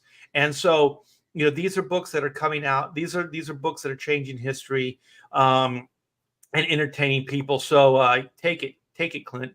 I'm running with it. Yeah, like I couldn't imagine even a couple years ago to be able to do some of the books that I'm doing now, and like these are my dream books. Like I've got. Like this is the kind of stuff that I read that I was a fan of. The old Justice League, Bwahaha, the old Penthouse comics, Adam Hughes, J. Scott Campbell, Good Girl, Cheesecake Art. Those are the comics. Chaos stuff, you know, like the Bad Girls. Yeah, all the Bad Girls. That's the stuff I love. I like humor in my comics, you know. I mean, you can look at these characters, and I loved the Blue Beetle and Booster Gold, and you know, you can take that for what it is. But like I like the old. What Blue Bombshell to me is the old American Pie movies. Mm-hmm. You've got some humor. You've got a lot of jokes. You've got some TNA. You got pretty girls. Yeah. You got Stifler, guys you like that you were you know, can relate to from like guys from Yeah. high school. It's very cold in the room that she's in, man. It's always cold in the Blue Bombshell. Chicken's done. Yeah, exactly. Oh, But it's that whole like, you want to find your niche. Like, this niche doesn't exist anymore because it got crushed by the SJWs. Like, we can pull up the thing a little bit later, but Gail Simone came around talking about Miss Marvel's costume, and it's like they're sensing it. Like the SJWs, all those people are sensing the tide is shifting. The puritanity is over. People are sick and tired of all this BS and the whole cancel culture nature of it. But yeah, Blue Bombshell is anti-cancel culture. This is like this stuff is for fun. It's for action. It's for adventure. It's for beautiful, scantily clad chicks. This is the other Maidens of Mayhem is going to have 3 main stories. Sword Maidens is going to be one of them, and it's basically like a Conan story. If Red Sonja had a twin sister and both of them lost their clothes, and as you do, it's 60 pages, so you're getting a big book. You're getting 3 full stories: Sword Maidens, Pirate Queen, and Blue Bombshell. All of those stories are going to be adult oriented, with nudity, with language. I'm giving you a ton of bang for your buck. Great art, action, adventure. A lot of TNA is going to be in it. Because, like, I'm not writing comics for little kids. I'm writing comics for the guys that are in this chat right now. I'm writing comics for the guys that are on the show right now. It's escapist action adventure stuff that you can't find out there because everything gets, watered down by the cancel culture crew that's out there. So, like, this is comics for guys like us, fun comics. I'm trying to make them as great looking as I possibly can. A lot of jokes, a lot of you get superheroes, sci-fi, swords and sorcery, all of that stuff. I'm having an art book with Art. Have you even seen my character yet? Let's check it out. Thundercock. Yeah. Thundercock. How many pages is the book? So this is 60. Okay. Yep. So right here, this is going to be the cover for the art book. This is a cover recreation of the old John Buscema cover, Miss Marvel facing off against Tiger Shark. I tweaked it, I re-inked it, I recolored it. Back off, Bombshell. That radioactive rooster bit me, giving me the powers of Thundercock. And now Super Tits is going to feel my wrath. Super Tits Isn't that AC/DC song? Thunder. Yes, exactly. Thundercock. Oh, so this is the level. This is the level of highbrow humor that I have in my comics. But yeah, so just some, and then Super Tits is going to be the adult digital backup story. Super Tits is going to be Blue Bombshell's new rival. She is a LonelyFans model that that one of her what are they called? What are the guys that just fork over money to the girls online? Simps. So one of her she's a LonelyFans, not OnlyFans, LonelyFans. I got that trademarked. A LonelyFans model that one of her super simps is one of these like super villain, super scientist guys that like streams her channel like nonstop. So to get her attention, get her to pay attention to him, he like sends her an online video, like kind of like Chuck, where it gives her superpowers once she opens up the email. Yeah, exactly. Like it kind of like hits her in her eyes and gives her superpowers. So it's kind of an analogy of all of these OnlyFans girls putting on the Supergirl costumes. I just got a cosplay. hit. I'm sorry to interrupt, but Yeah, I'm rambling, so interrupt me. You loved Weird Science as a kid, didn't you? Oh yes, absolutely. Yeah, no, 100%. This is very Weird Science-esque. So, yeah. I just as you were talking, I was just thinking of that when they're inventing the girl. I steal from all the best stuff. Wait, that scene where they're inventing the girl and Exactly. there's the digital, right? And then there's the chest area. Yes. It kind of bounces Barbie, a little bit. the little Barbie doll that they run through the Easy Bake Oven or whatever it was. It gets bigger and bigger. Yeah. But it looks great. Clint always does great work. He always comes through these campaigns, always fun, and they always ship on time. So Clint is a man of his word. He is an inspiration to us all. And what do you got there? What is this? Shipping out I've shipped out about 300 of the 400 Superiors books already. Here's just one of them. Sweet. Sitting back on the shelf. So my estimated delivery time was December. I'm hoping to have everything shipped even before then. So, well, I'm going to share a campaign that is heating up. I think it launched 2 days ago. 2 days ago. Andy's book? Yeah. Where is it? Up there. I've got it right here if you want me to throw it up. Oh, okay. Those pencils look gorgeous. Yeah. So this is Nice and Tight comic book pencils by Andy Smith. So Andy wanted to do something a little different with his art book. So he has a bunch of great scans from his original pencils throughout. It says 32 years. So maybe some of these artwork goes back 32 years. And he's compiled it into one Nice and Tight art book. So here's the cover. Andy is pure CG. The guy is a hard worker, gets things done on time, and he has all kinds of cool like ideas that you can do with the art. Like you can scan it, or you can pull it out. You can scan it and then you can blue line it. You can ink it yourself.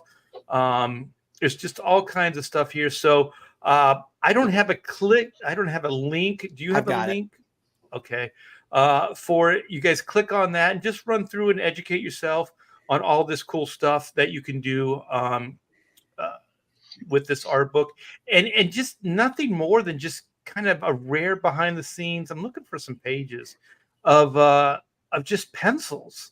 Look at this stuff. It's gorgeous. I mean, this stuff is tight. Oh yeah. This stuff is is ink Andy a couple times across, Jen.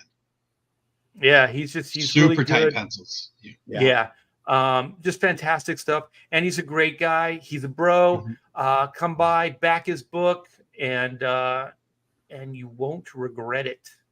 Yeah, it's if you play the video, he shows like several pages on there, man. So it's good stuff. Yeah, and I'm going to share another one just real quick. Give you guys context, in case you don't know who I am. This is my campaign. So this has been going for a while. This is Black and White, Volume 2, Man versus Machine. In a world where law and order is often blurred to gray, justice can only be black and white. So this is a killer campaign. It is in demand. It's been here for a while. We are at 129,779. So we are a stone's throw away from 130. And nice. We have 1527 backers, and I want to thank each one of you for funding this dream, making this a reality, and I'm having the time of my life working on this this follow-up to the Origin Saga. So Volume 1 came out a while ago, and so this is Volume 2, and this will be the conclusion to the Origin Saga. So this will be shipping very, very soon, hoping to get it, start getting it out before the end of the year. Here's what we were talking about, Kenneth Roquefort. We got a Roquefort variant for Volume 2. We got a Joe Bennett variant for 2. We have the High Octane Adventure with Pedro Eng and Von Klaus. Pedro is usually part of the Pontificators, but he had a little bit of a problems, so he wasn't able to show tonight. But we do miss you. And then we have the Capullo. Where was it? Capullo variants, which are only available in the black and white jam. So the only place you can get these is in the black and white jam. That is a tier that has everything. And also, I wanted to show you. Let's see, how do I do this? I want to show you a piece of artwork that I just got finished with the coloring, and it will be in that jam. So the black and white jam, where are we at? Boom. I screwed up. But this is not the piece. This is the piece. Oh, wow. Sweet. There you That's go. awesome. There we go. Yeah, so this was featured in the CG swimsuit, but I had it recolored by my colorist, and it looks absolutely fantastic. So this is going to be featured as the mini print, and the only place you can get this artwork is in that black and white jam tier. Nice. So I think it came out fantastic. No, that looks great, Art. Thank you. Great Thank job, you. George. Yeah, I'm glad I got a second shot at coloring it.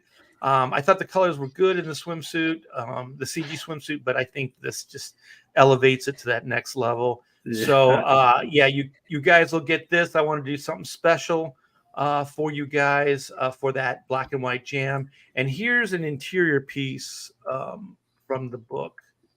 Ooh, So, nice. I'm gonna tell you what, Art, like it's like I would take that that pin up, man, and I'd make it into a print that you can add as an add-on for the campaign, man. Because I think putting stuff like that up on the wall, that's something a lot of people like to do. Yeah, I might do something with it in the future, but I really wanted to do something for that black and white jam tier because it's pricey and it's everything in the campaign. So I wanted to do something a little unexpected, something really cool. So I may do something else with it in the future, but as of now, it's going to be that pinup. So or that mini print, I should say. So do you guys want to keep going with the next article, or you want to wrap things up, or where you guys at? That other idea that we were talking about, I think I think we should save that for another show because that's pretty lengthy and we can go really in depth on it. Yeah, but the thing is, it's also topical for right now. I don't know. I think it'll keep for a week. If we want to go like 20 minutes longer, we can touch on it a little bit, or else. Well, it depends. I mean, Bob, do you have somewhere you want to be? Because I got 20 minutes. No, I'm good. I'm just. Yeah, we don't need to make it all night, but we can go. Okay. Yeah, you're totally correct, Bob. We're back for the first time in a little bit. Oh no, dude! I'm just like that there's a lot. I just think that there's there's a lot of meat on that bone. So if you guys just want to hit it quick, that's great. We can go 3 hours. We can go 3 hours into this, but we'll go 20 minutes. So I don't see it anymore, Clint. You had the article. Let me pull it back. Well, I'll pull up the first one here. Yeah, I had it, and I got rid of it as well. Yeah, no, I switched it out here. No worries, I got it again. So we'll but sincerely, guys, you guys are the best. Thank you. More than you know. Like I said, I feel like I've waited 40 years to get to this place in my career. So is this it, Clint? Yeah. All right. This is the Variety article. Yeah. Oh yeah. Yeah. So if you guys haven't seen this yet, is about a. Oh, let me just set it up. Okay. If you guys haven't seen this yet, go to Variety, read it in detail. We're going to give a little highlight of it, but I'll tell you, man, the mainstream is starting to finally come around to stuff we've been talking about for 5-6 years now. Exactly. About the industry, about the comic books, about where Marvel as a cinematic universe is headed. We predicted all of this stuff, and then finally, the big breakout was South Park. Kind of just in a mainstream way, showing off what's going on. And I think that when South Park does something like that, and then Variety writes an article like this, there's no escaping it. So go ahead, Clint. Yeah, this is no accident. And Art probably just hit the nail on the head of what is the most important point of this is that the mainstream is covering it now. Mainstream is finally talking about what we've been pointing out for the last 5, 6, 7 years. It's and undeniable. That's the biggest. Yep. And between the Kathleen Kennedy kerfuffle with South Park calling her out on make her gay, make her diverse, make her lame. But yeah, the fact that this is a front page story on Variety, crisis at Marvel, Jonathan Majors backup plan, because there's tons of rumors out there that they want to bring Doom in, Dr. Doom, in to replace Kang. The Marvels reshoots. The Marvels sounds like it's been through the ringer, and that their production costs are way higher than what they're telling everybody because of all of the reshoots, all of the rewrites, everything that's going on. And well, the last dollar amount I heard was close to $300 million. Exactly. Yep. And right now the projections are that this is going to open up below what the Flash opened, below what Black Adam opened at DC, which is like 50,000. Like that is not a Marvel. 50 million. Not a major Marvel movie opening. So. Yeah, that would be awesome. Like a $40 to $50 million opening weekend. For I heard 40. I heard God! If they didn't even hit 50 million. Yeah, I heard a generous 40 million for the Marvels. But even if they hit 50 million, that's still so far below what they need. Would you look at what Thor and Doctor Strange and even Quantumania did, and Quantumania was like universally panned as kind of a really bad movie. If this only does like a $50 million opening, like Eternals opened higher than 50 million. Yeah. So and that sucked. Yeah. and we're talking about a movie that you're talking it's close to 300 million for production and probably about another 150 million for marketing. Yeah. So for this thing to break even, it's going to have to be north of 800 million. This movie is not breaking even. I don't think this thing's going to lose money hard. Stretch. They're basically like looking to cut their losses the most they can. But so I just read an article. Hold on for a minute. I just read an article, and they were talking about already for the year 2023. Marvel has lost, cinematically speaking, over or almost it was close to $1 billion. Oh yeah. Dollars. Wow. Like just like $1 billion. They could build like 4 Disney Worlds or 5 Disney Worlds for that. Like when you start thinking about $1 billion, what they could do with that or how much they lost, it's insane. Yeah, and it's getting worse. The year isn't even over. They still have the Marvels. Yeah. Can't the government just cut them a check? Well, all the money that they're giving to all those countries, just say, "Hey, Disney, you've had a bad year. Here's $1 billion." Yeah, I'm pretty sure Rod DeSantis won't cut them a check, but that's just But it ain't looking good for the kids, man. No. Like I said, Variety is just like they're being forced to acknowledge why that is, and it's people are just done with the bullshit. And this is 3 weeks in a row of major entertainment coverage of the Kathleen Kennedy. I mean, South Park laid her out on a silver platter and put her skewer on her, and God bless those guys at South Park. But it's like everybody is starting to like come to grips with reality of what has been going on. For the last 6 or 7 years, and that's the thing of you're losing money. Guess what? Like if you're not making money, then people aren't making money off of you. And when those coin purses start to close, guess what? People start turning on you, and that seems to be what is happening with mainstream media with Marvel. Is Marvel in trouble? The very fact that they have to ask the question means yes. Yeah, there's universal truths, and one of the universal truths are kick a man when he's down. So the reason this is happening right now and these articles are coming out is because Disney's showing weakness, and people feel safe at kicking them now. So I think before things are going to get better, they're going to get a lot worse. And I think that Disney is still in some serious denial, and they're going to have to be kicked a few more times before they get the hint. So think about this article that they wrote, and think about the art direction and the editor and the writer. And they went to an artist and said, hey, draw all the current Marvel characters, and then draw a cartoon with all of the audience walking away from them. Oh my God. Like, look, and like this was thought out, given art direction. And like, this is where we're going with this whole article, and like make it look like all of the old Marvel fans, and having them walk away from the current Marvel superheroes like they don't like them anymore. And think about how much thought process went into this. How this artwork is just as bad as the bad Marvel comics. Oh, it's like garbage. It's synergy. It's synergy. It's total garbage. But this is what these articles always have, this kind of little shitty cartoon art. Yeah. So it's awesome though.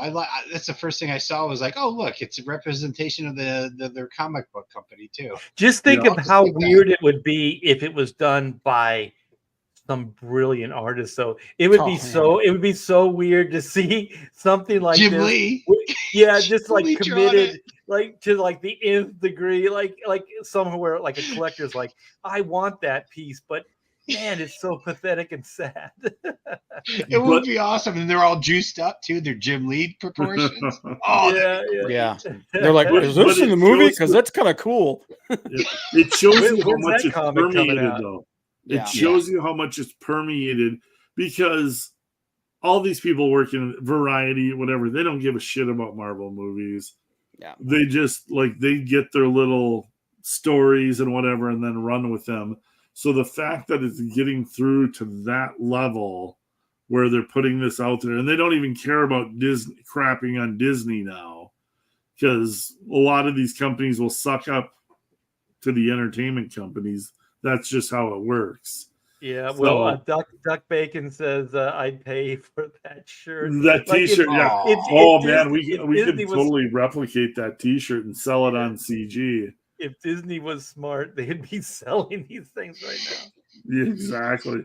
So I'm going to pull this down. I'm going to pull one other thing up that I think a few of us have seen, but it shows you the backbone and the shiftiness of the SJW crowd, and following which way the wind is blowing. Mm-hmm. You guys remember? You remember that one page that Todd McFarlane did in Spawn with all the heroes reaching through the gate? Do like a combination of that and that piece right there. Oh God, yeah, this is friggin' funny. This tells you which way the wind is blowing, because the rats are going to the highest point on the ship right now. Yeah. Mm-hmm. And Gail Simone. Oh, I love the modern, slightly military inspired costumes, but really, I'm sure I'm in the minority. She's protecting herself. Yes. But I always like the Captain Marvel outfit. It's deceptively simple, yet very effective to my eyes. Am I wrong? It's like, oh, please. Like, this is the chick who's called Comicsgate sexist misogynist for the last 7 years. So it's the same outfit that they were all screaming about, calling bullshit on. Now it's like, oh, I miss the old days. I miss this kind of thing. It's like, shut the hell up. The thing that's trying to cover all her bases. She misses those trade paperback royalties. Shouts on her books. Not Marvel though. Marvel barely pays royalties. You know what? But you know what? I agree with her, man. Bring back that bring back that nice booty. The Miss Marvel costume. The Miss Marvel costume was where it's at, man. Yeah. The thing is that the women always say that. Like we had some friends over. They didn't really know what I did for a living. They're like, oh, do comic books? And so they came upstairs to the studio and saw some of the work, and they're like, those women are really sexy. They have very little on. And then I'm like, have you not seen the guys? Like, that's the thing I don't understand. Like it's selectively it's like been that double sexist. It's standard. like the guy has skin tight clothes on. Superman, with the exception of a damn cape, he's pretty much naked. You know what I mean? Like this is selective sexism, because the women aren't treated any different than the guys. You know, all these characters are basically nude. You know. Yeah. Oh yeah. So I never understood the argument that, oh man, those women are whatever. Have you seen the guys? Yeah. Dude. These are It's like half of them like they don't wear shirts, man. They're literally wearing skin tight stuff where you can see their yam bag. It's like yeah, and they're all like friggin' Schwarzenegger level jacked. I mean, shut the hell up. Yeah, these are all. Oh, go ahead. And when I was working on Cable X-Force, I would take the pages into this copy place to get the pages copied. And this was when Luke Ross was trying to draw like Jeffrey Scott Campbell. So all the female characters were smoking hot with these huge tits.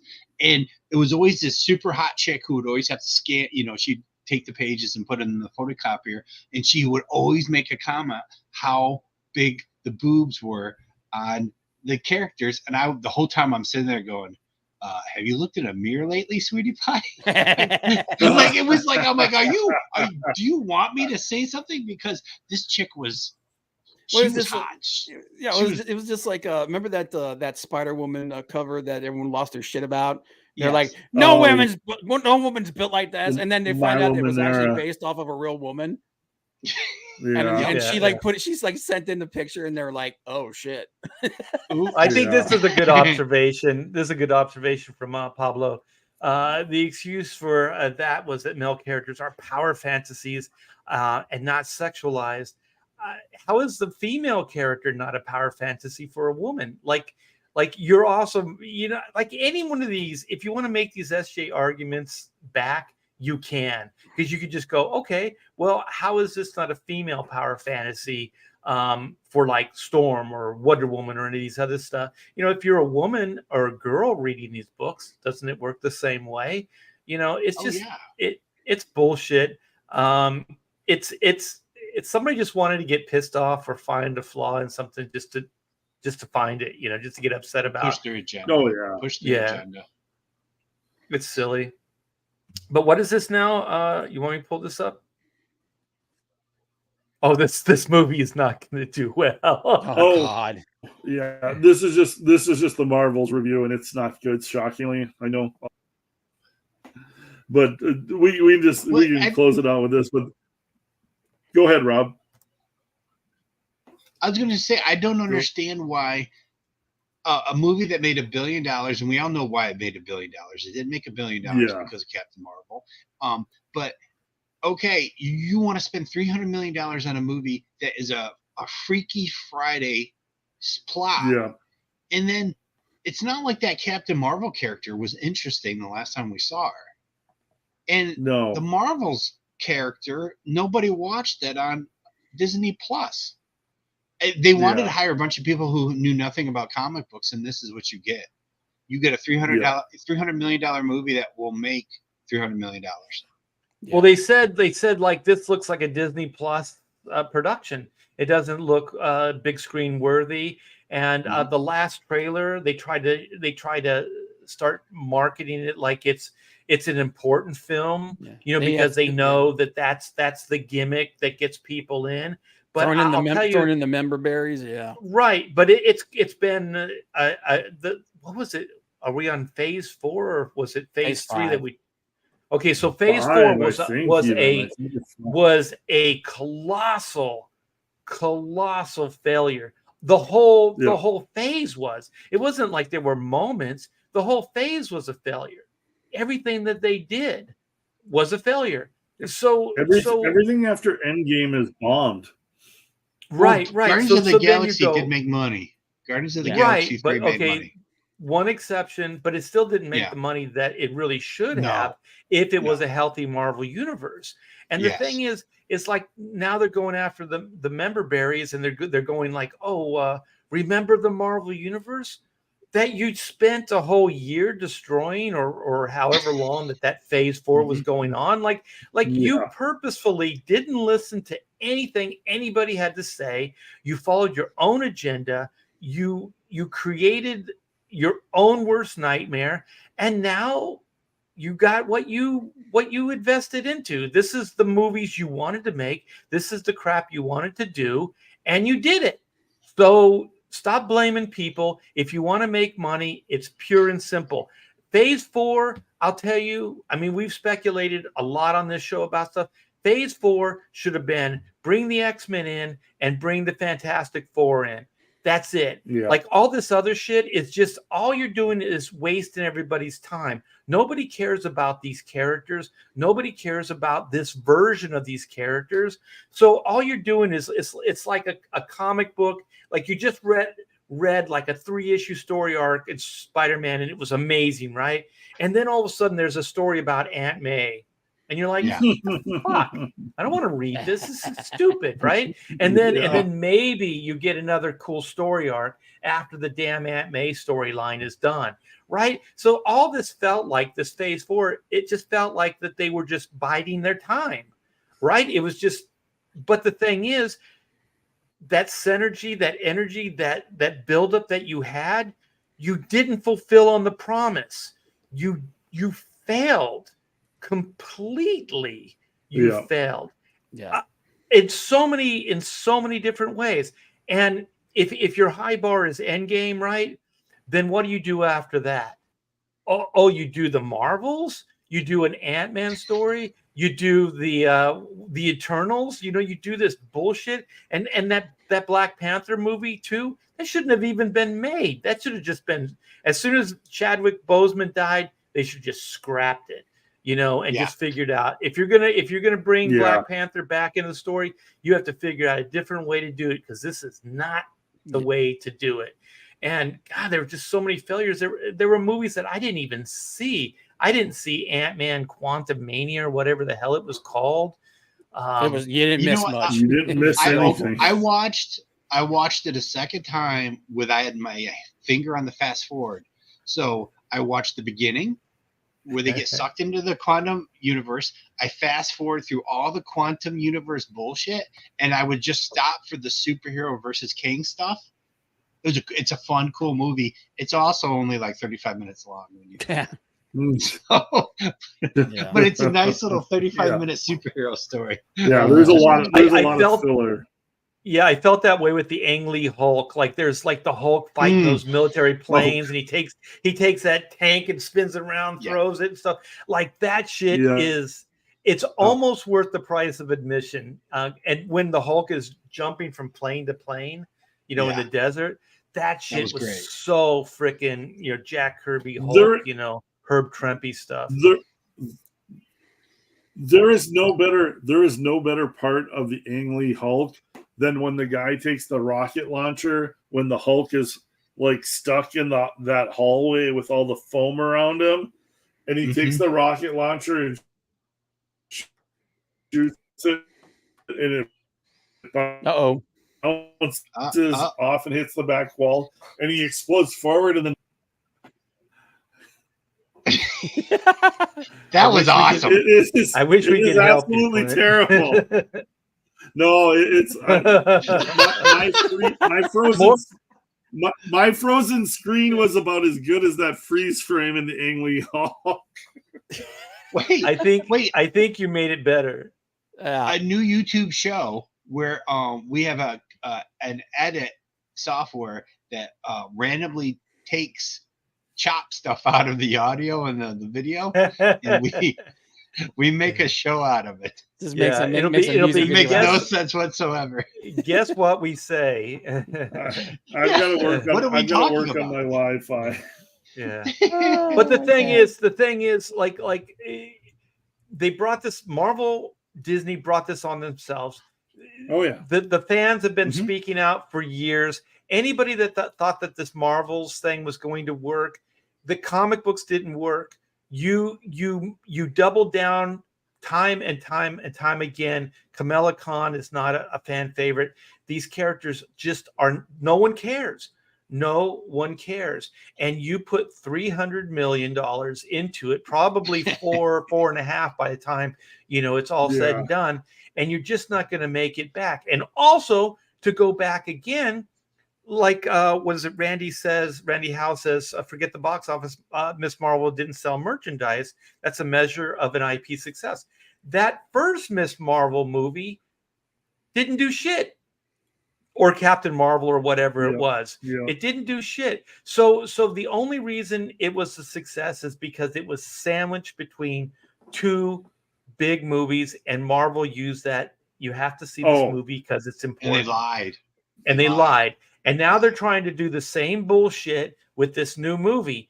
And it's not going to cut it. People are seeing through it. And let's just kind of, on a speculative note, let's go out with this. Okay. How many people think, okay, if this Marvel's thing goes belly up this weekend, is Marvel going to be able to recover?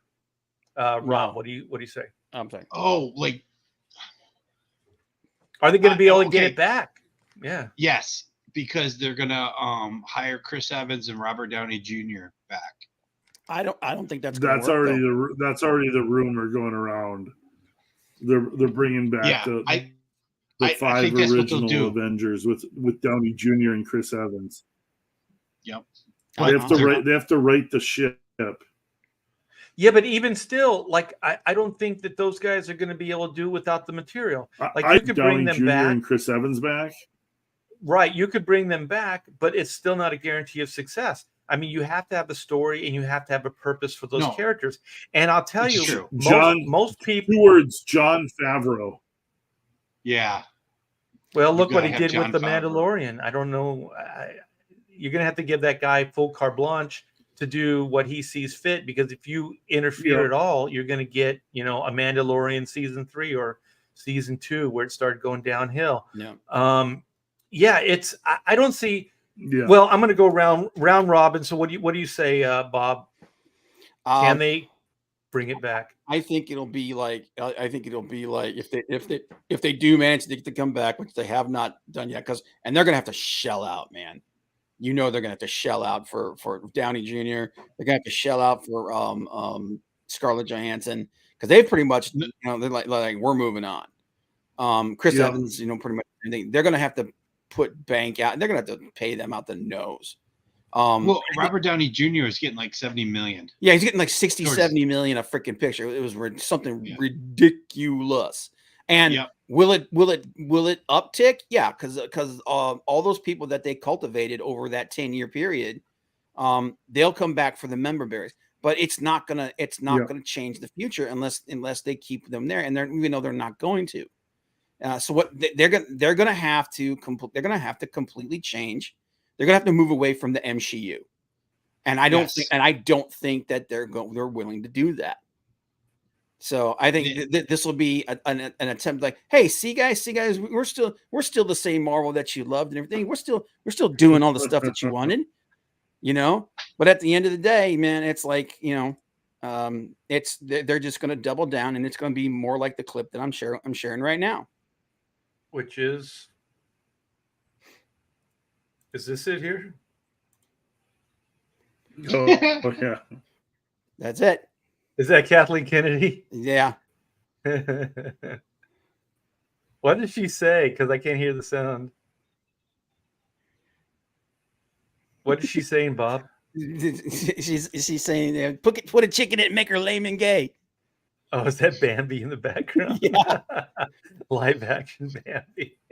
So it's not sharing the audio? No. That's why I asked you like what she was saying. Why did it? Yeah, it's checked. Well, I think it's legendary at this point. So, Clint, what are your 2 cents on bullshit? On Marvel's cinematic future? Oh no! Make her a woman, make her gay, make her lame. No, I might cut out my connections. Yeah, it's if you don't like my politics, don't watch my connection's movie. terrible, but they need twofold. They need exactly. Oh, They need man. twofold, and Disney's going to have to dole out the money for it. But they need Downey Jr. back. They need Chris Evans. They need ScarJo, and they need Jon Favreau writing things, because the best Marvel stuff is the Iron Man stuff and the Spider-Man stuff, and Favreau had his fingerprints over all of that. Kevin Feige is the money man. He is not a creative. He figures out how the stuff is going to make money. I think Favreau was the guiding hand behind, and the Russo brothers to some extent were the guiding creatives behind a lot of the good Marvel stuff. And those guys have gone to Netflix and to The Mandalorian. And then Favreau got his toe stepped on by Kathleen Kennedy. Yeah. Kennedy. You need good writers, and you can bring back Robert Downey Jr. and Chris Evans and not have a good writer, and people will show up and they'll say it sucks. Yeah, I already said that like right up front. Like it isn't going to matter. Like those two guys can't save it without the material. However, that's what it comes down to, and I don't know how much of that froze up. So you froze up big time. So that's why. Did you hear any of me?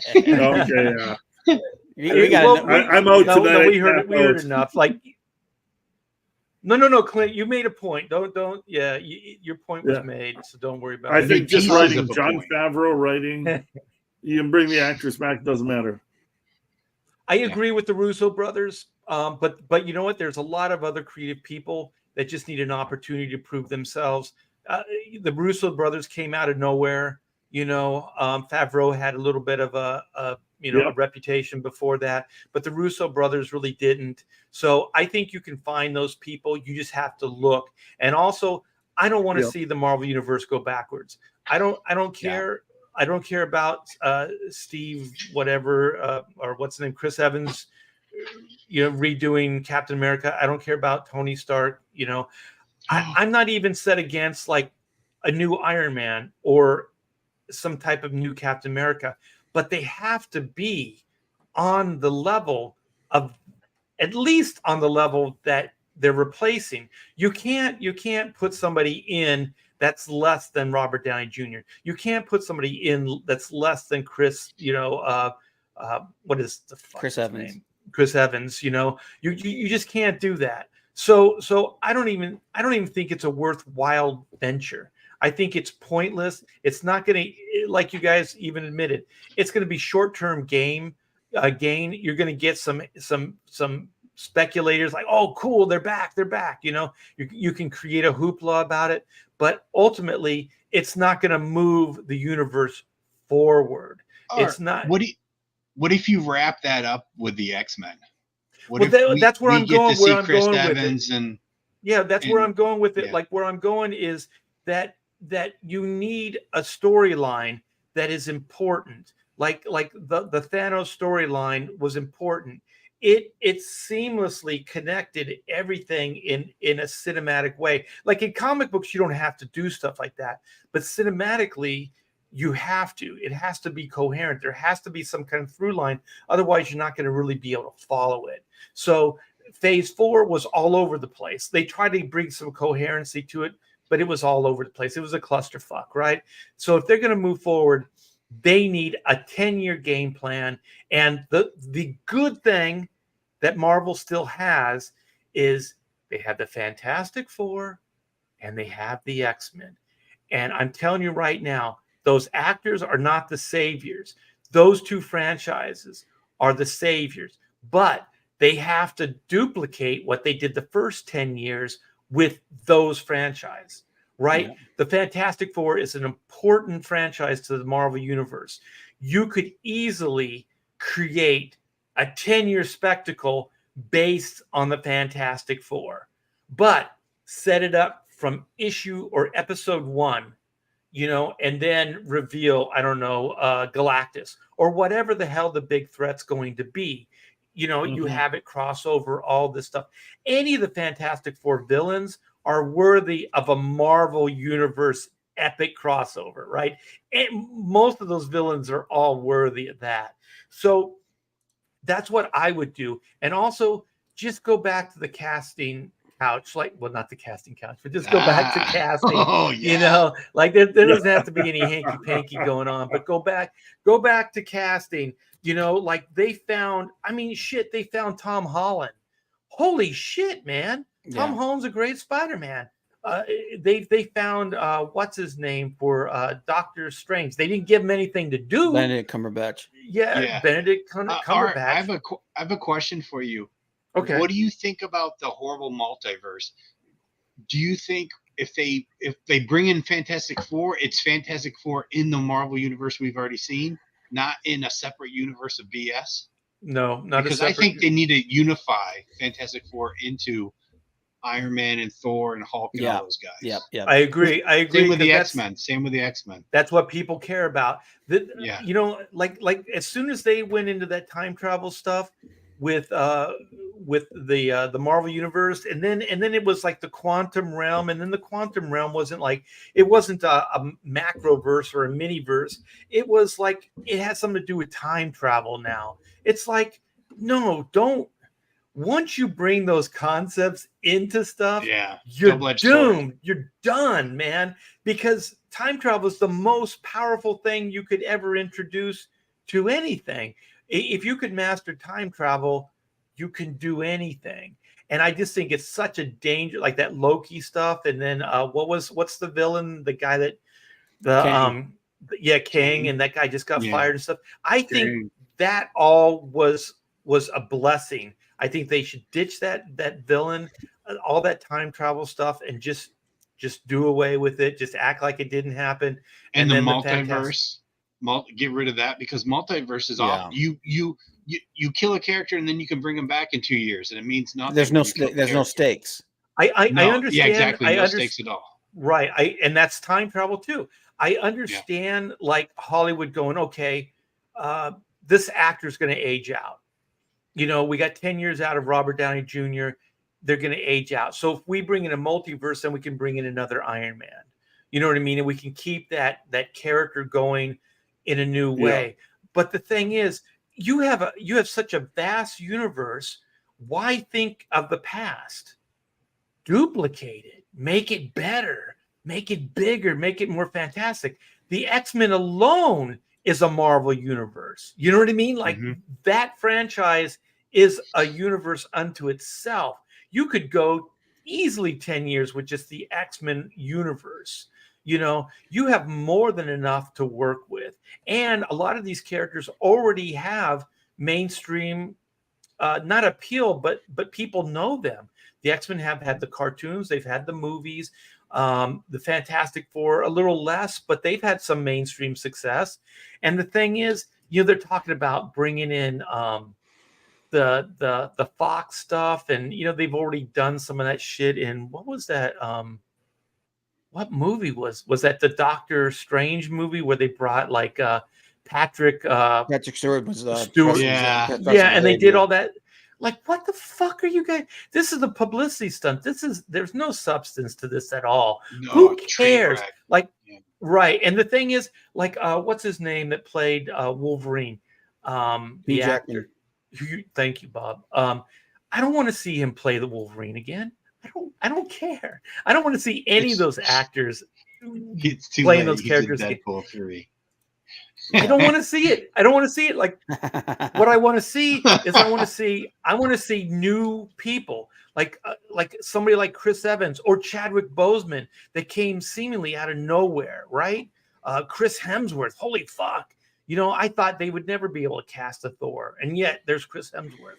You know, like, that's what you need, man. Do your due diligence, find the right person, and just like that's what they should have done with T'Challa. They should have, and here's the thing, even T'Challa and I mean, not about the Chadwick Boseman's father and his brother both said that. They said he would have been honored by the idea that they wanted to retire the character for him, but being the fact that he was a consummate thespian, he was a consummate actor, he would have wanted to see somebody else tackle that role.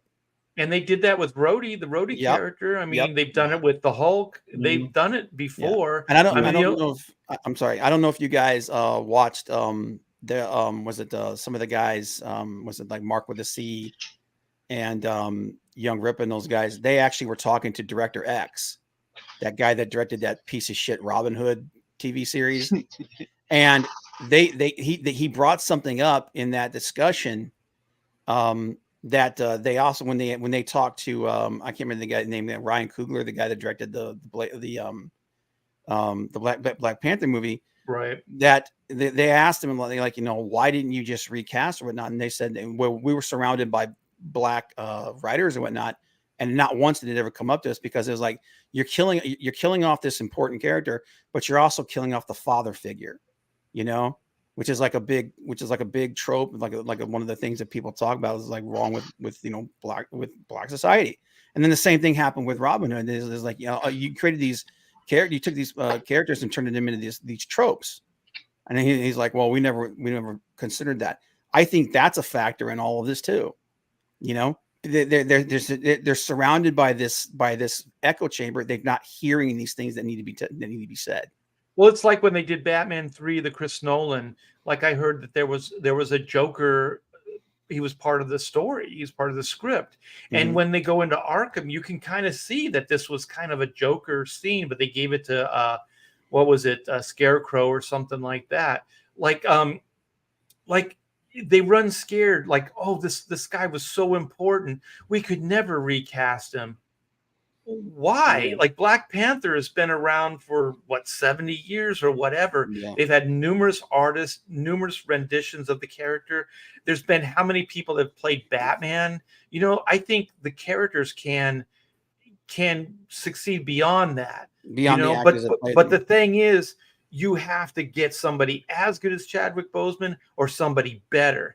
And the thing is, like, what I would have done is, and I think it would have been way more complex and interesting, is Killmonger was already blood. He was already part of that family. Yeah, they should have made him. That guy's a great actor. I would have made him the Black Panther, and I would have, because he's more complex. Give him a redemption arc.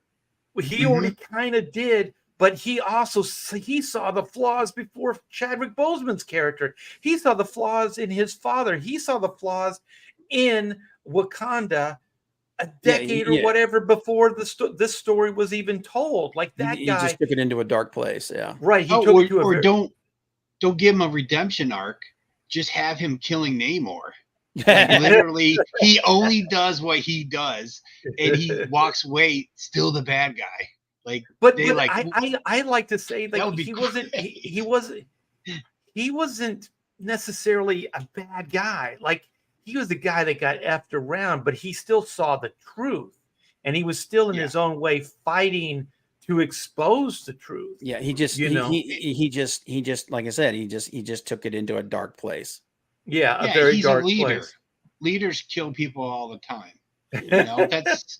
I mean, it's just what he was perfectly set up. The ends justified the means to that guy. But I think we're there, man. All right, man. It looked like we were bringing it back, man. We were losing Clint. Either that, or either Clint was frozen, or he's really tired because he's kind of like he's asleep. Yeah. All right, man. Hey, this has been a blast. Good to be back. I gotta call my internet is speaking. Your internet is speaking for you right now, Clint. So we understand. Shit. We understand, man. So yeah, it was good. It was good to. Oh, shit. It was good to have all you guys here. We'll try to get. I'm going to get Chris back in here. Chris Wozniak. We'll have Pedro Ng next week. And thanks to everybody that hung out with us for the 2+ hours that we've been here. And I think it was a good conversation. And I hope you guys had a blast, because this is a great show. And we're going to be on regularly every Wednesday at 8 Eastern Standard Time. The Pontificators. Check it. Put it down on your calendar. And we are back, baby. So we'll see you next week. You guys have a fantastic what's left of the evening, and we'll see you soon.